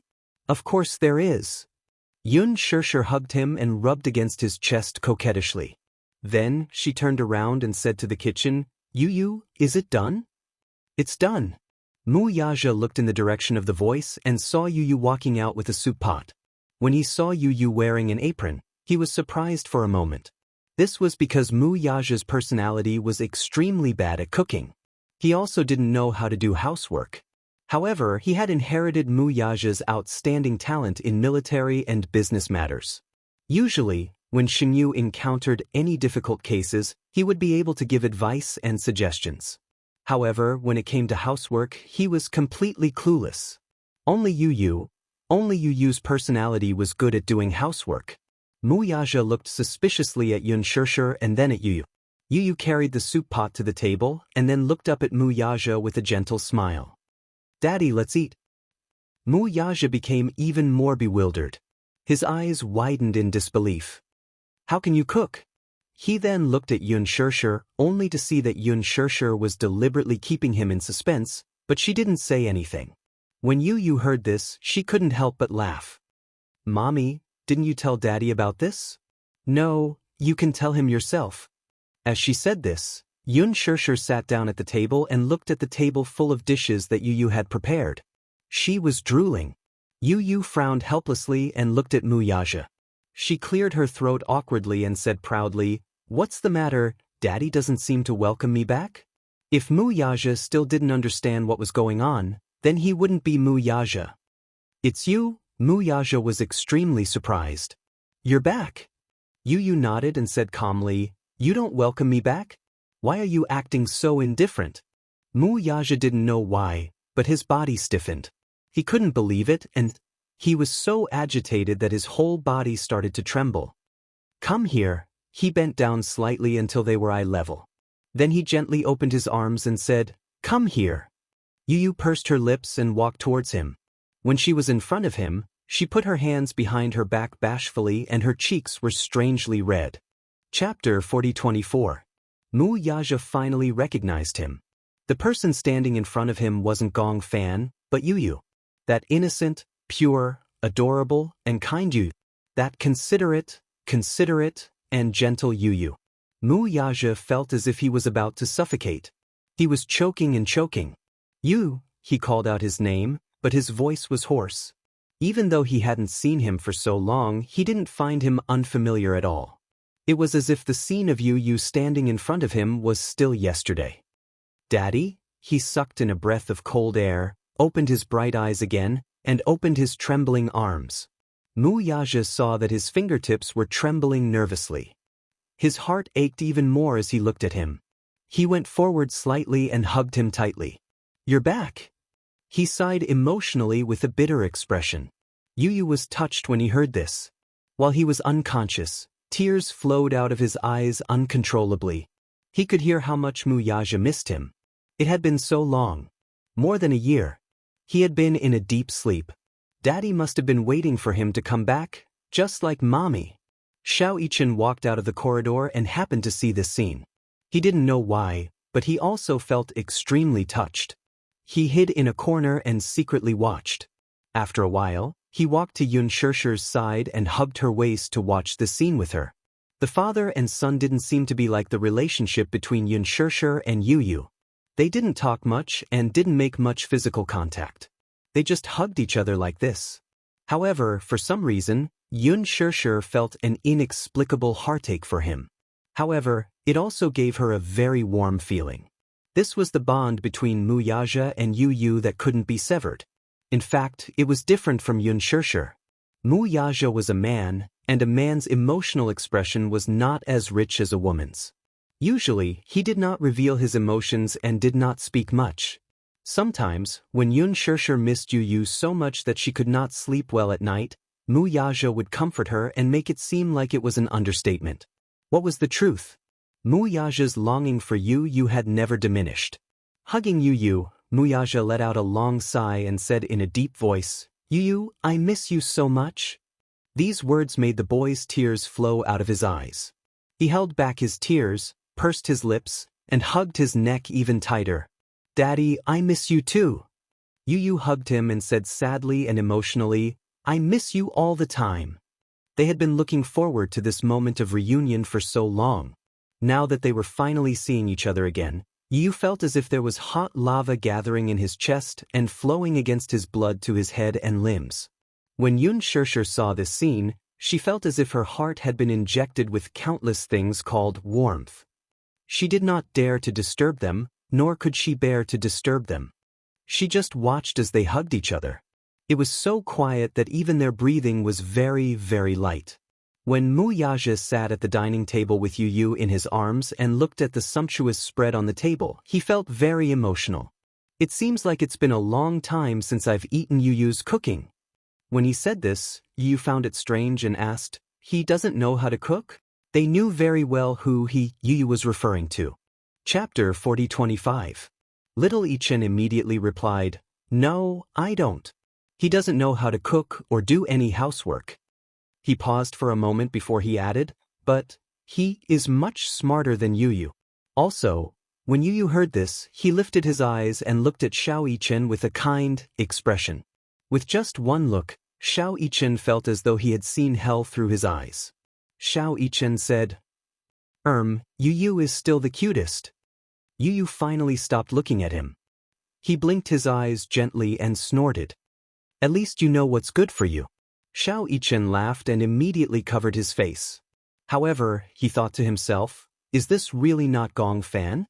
Is this really the gentle and considerate Yu Yu? Why does he suddenly have a kind expression that only Gong Fan has? It was so scary. When Xianxia saw this, she couldn't help feeling a little cold. "Your expression just now was so scary." Xiao Yichen was so scared that he didn't even dare to eat his chicken wing. Xiao Yichen hugged his rice bowl and lowered his head to eat his rice. Mu Yaja was curious. "You don't know what kind of personality he has?" Yu Yu didn't seem to understand. Mu Yaja didn't know how to explain it. It was hard for him to put it into words. Xianxia immediately explained on behalf of Mu Yaja, "What your daddy wants to ask is how he usually is and what he does. Don't you know?" Yu Yu shook his head. "I don't know. I only know that he must be a very cold child. However, since he is very gentle with mommy, I reserve the right to let him exist." When Xiao Yichen heard this, he suddenly felt a chill down his spine. It turned out that Yu Yu was the final boss. Gong Fan was so scary and terrifying. However, the only thing that determined his existence was Yu Yu, who was smiling as innocently as a little white flower. He was the real demon king hiding behind Gong Fan. "I haven't cooked in a long time. I don't know if my culinary skills are still as good as before." Yu Yu asked Xianxia, "Mommy, does my cooking taste good?" "It's delicious. Don't you think it's delicious?" Yu Yu licked his lips and said worriedly, "My sense of taste seems to have lost its sensitivity." "Oh, yesterday he ate too much bitter gourd, so his taste buds are a little off." Yu Yu was rather disgusted when he heard that. Why would he want to eat bitter gourd? Because he played a game with me and lost. Xiao Yichen said proudly, "The loser had to eat all the bitter gourd. Hence, he took all the bitter gourd. When he brushed his teeth at night, he said that he couldn't even taste the toothpaste. That's probably the reason." Yu Yu's eyes were filled with disdain. He didn't expect Gong Fan to have such a childish side. It was unimaginable. He had always thought that Gong Jie was the kind of child who was cold and serious and would never play with Xiao Yichen. Mu Yaja commented, "It's much better than before." Xianxia said, "It must be because you haven't tasted Yu Yu's cooking for too long." Who has been cooking for so long? Yu suddenly asked. Xianxia and Xiaoyichen looked at each other and said awkwardly, the nanny. Yu was speechless. He had thought that mommy would cook for them herself. He didn't expect her to be so lazy. Chapter 40:26. After Yu's return, the family finally regained some vitality. The so-called vitality was hard to describe with words. At least, Xianxia was no longer suffering from insomnia and could finally sleep soundly at night. At night, Yu was reading a book. He had the habit of reading, something that Gong Fan did not do. Xiaoyichen snuck into the room. Seeing that he was holding a book and reading with great interest, he did not have the heart to disturb him. Instead, he moved a chair and sat beside him. He rested his chin on his hand and looked at him quietly. Yu saw him walk in from the corner of his eye. He thought that he was going to disturb his reading and pester him to play with him. However, he was a little surprised when he realized that he was just sitting there quietly and did not make any requests. He put down his book and looked at Xiaoyichen. He was a little surprised and asked, "What are you doing?" Xiaoyichen rested his chin on his hand lazily and looked at him. He said jealously, "Do you know what I envy the most about you?" Xiaoyichen said honestly, "No matter which personality it is, whether it's Gong Fan or you, your studies are top-notch. Why don't I have the talent for studying?" Yu smiled when he heard this. No matter which personality it is, they are all smart. I envy you too. Oh. When Xiaoyichen heard that Yu was envious of him, he asked eagerly, "What are you envious of?" "I envy your stupidity." Xiaoyichen was confused. Stupidity? Yu said matter-of-factly, "You know. Fortune favors fools. Usually, those who are a little stupid don't think too much and don't worry too much. You see, the smarter the person, the more troubled they are. However, those fools and idiots are happy every day. I don't know what they are happy about." Xiaoyichen was speechless. He thought that Yu was going to praise him. However, he was shot in the knee. So infuriating. Xiaoyichen hugged his arms angrily and glared at Yu. "I'm your brother. How can you bully me like this?" Yu raised her eyebrows and did not say anything. Suddenly, she thought of something and asked curiously, "Do you know the girl who sits next to me?" Qing? Yu racked her brains for a long time, but she could not remember her name. "I think so." After Yu returned, he did not delay his studies and was now in the 4th grade. Today, when he went to class, the girl sitting next to him seemed to treat him differently. At first, she seemed to be very afraid of me, but I kept seeing the way she looked at me. It was a little special, but I couldn't describe it. It just felt weird. "Yes, Qing'er likes you." Xiaoyichen smiled. In the past, when you weren't around and Gong Fan was you, he was known to be a cold prince in school. Prince. When Yu heard this, she couldn't help but laugh. Were all little girls nowadays so childish? How could she use the word prince to describe a boy? Yu asked curiously, what was Gong Fan like in school? He didn't like to talk much. No matter who he was to, he was cold and aloof. His grades were especially good. He was the kind who could easily get first place in school. Chapter 40:27. Yu was a little stunned. Were girls so precocious these days? She was already experiencing her first awakening of love. "What about you?" Xiaoyichen was a little surprised when he heard this. "Yu, are you concerned about me? I'm so touched." Yu replied, "Just take it that you're concerned about me." Xiaoyichen became proud. "I play very well with the boys in school. You have a lot of brothers." "Why?" Yu raised his eyebrows. "Why aren't you popular with the girls?" "I don't usually like to play with girls." Xiaoyichen continued, "Girls don't know how to play football or basketball.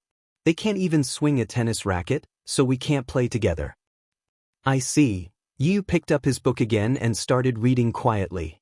Xiaoyichen yawned a few times and rubbed his eyes. He was sleepy, so he stood up and went back to his room to rest.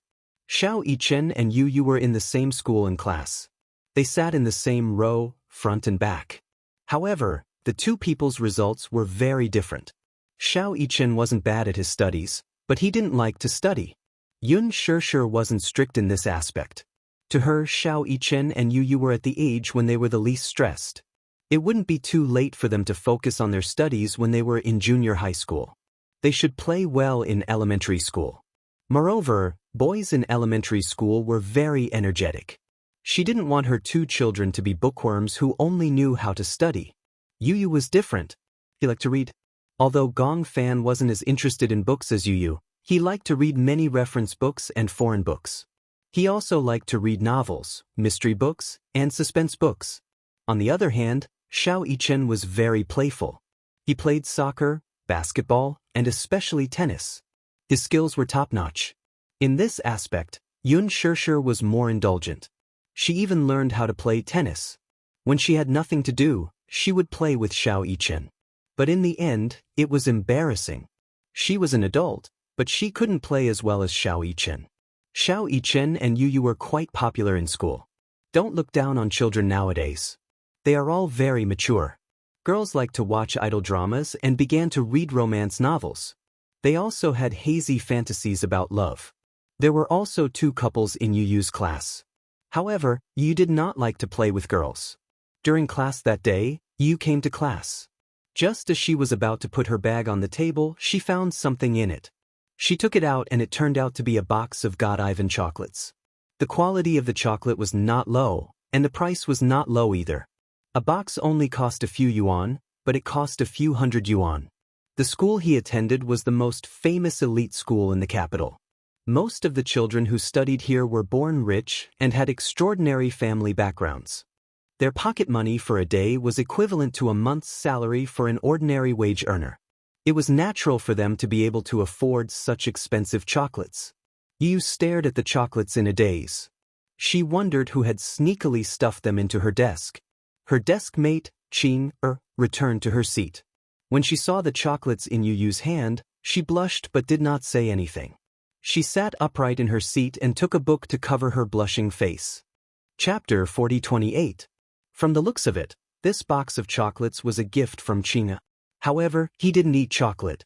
Xiao Yichen, who was behind him, stuck his head out and smelled the aroma of chocolate. He moved closer to Yu and was a little surprised to see him holding a box of chocolates. Wow, chocolate! Where did you get it? Yu replied honestly, I don't know. I don't know who gave it to me. You don't know who gave it to you? Yeah, I saw it on my desk when I came this morning. Xiao Yichen smiled and asked tentatively, Can I eat it? Yu smiled and said, What if you gave it to the wrong person? Maybe it's not for me. Xiao Yichen immediately said, That's impossible. Since it's on your desk, it must be for you. With that said, he picked up a piece of chocolate and stuffed it into his mouth. The rich chocolate melted in his mouth and touched his snow-white teeth. Xiao Yichen exclaimed that it was delicious. His exclamation attracted the attention of the others. When they heard that there was something delicious, the other students in the class who had arrived early also gathered around. When they saw Yu holding a box of chocolates, they were pleasantly surprised. Some had only seen it but not eaten it. Some had eaten it often. They heard a child say with a red face, This chocolate is delicious. My mom bought a box last time and I finished it all in one night. Really? It's delicious. Yu, I want to eat it too.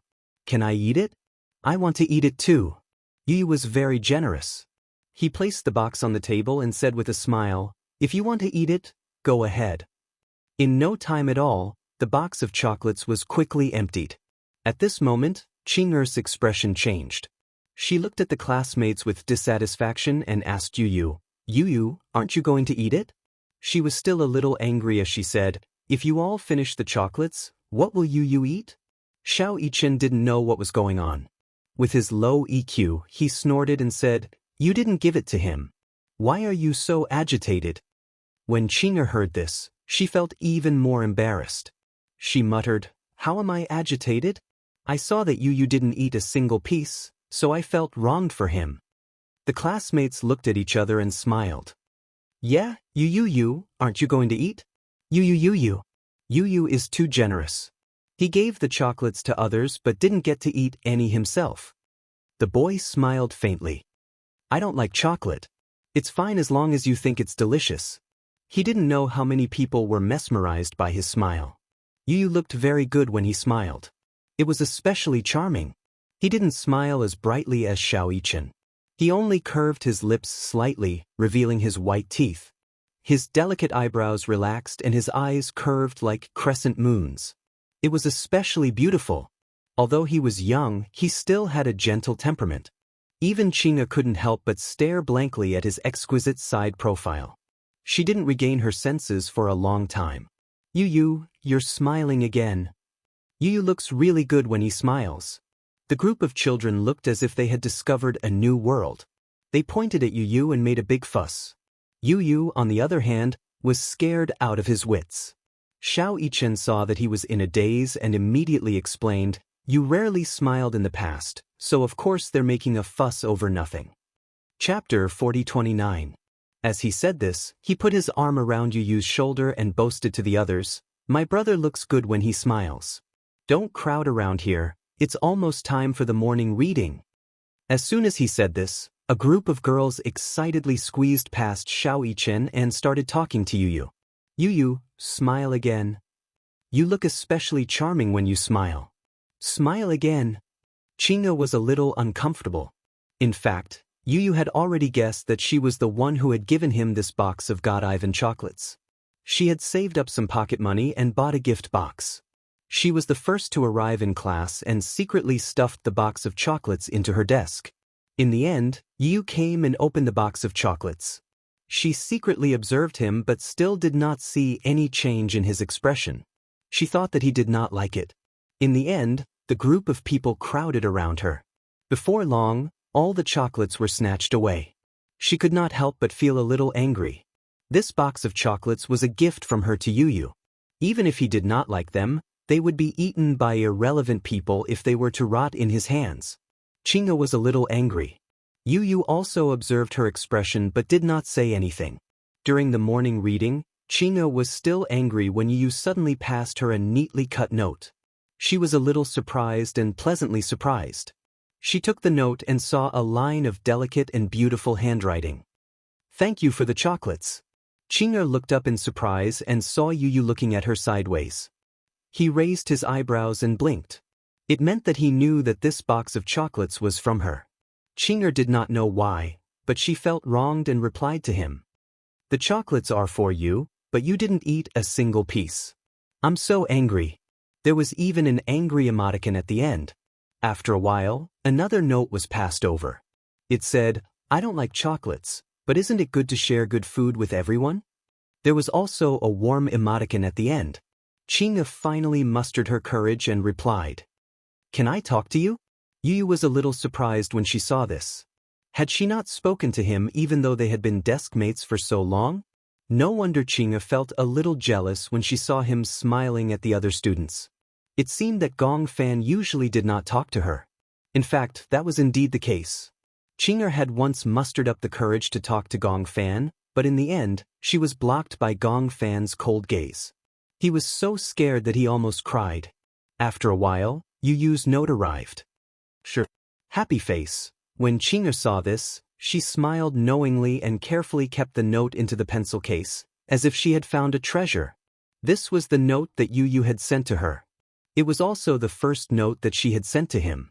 Moreover, she could finally talk to the boy she liked. In the future, they should also become good friends, right? Xianxia liked Yu Yu, and it was not a superficial kind of like. Instead, it was a form of worship and adoration. Yu Yu had good grades and was good-looking. The teachers doted on him a lot, and all the students in the class liked him. However, Gong Fan's personality was more cold. Other than Xianxia, no matter who it was, he was cold and indifferent. However, the other children all felt that this kind of personality was very cool, especially when Gong Fan casually answered those questions that were enough to leave many students in a terrible state.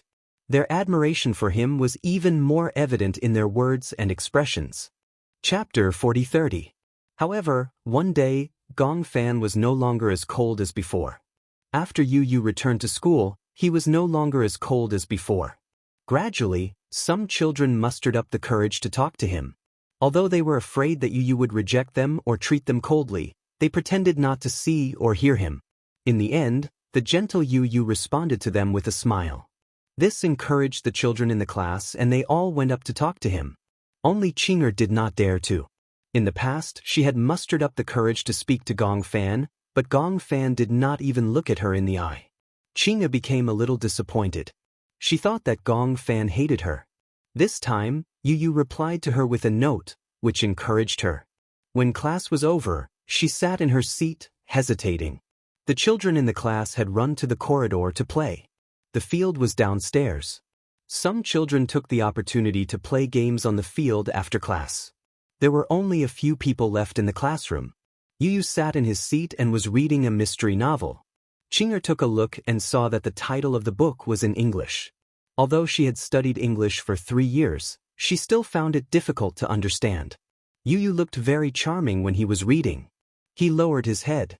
The morning light seemed to have plated a layer of silver on his face. He was engrossed in reading.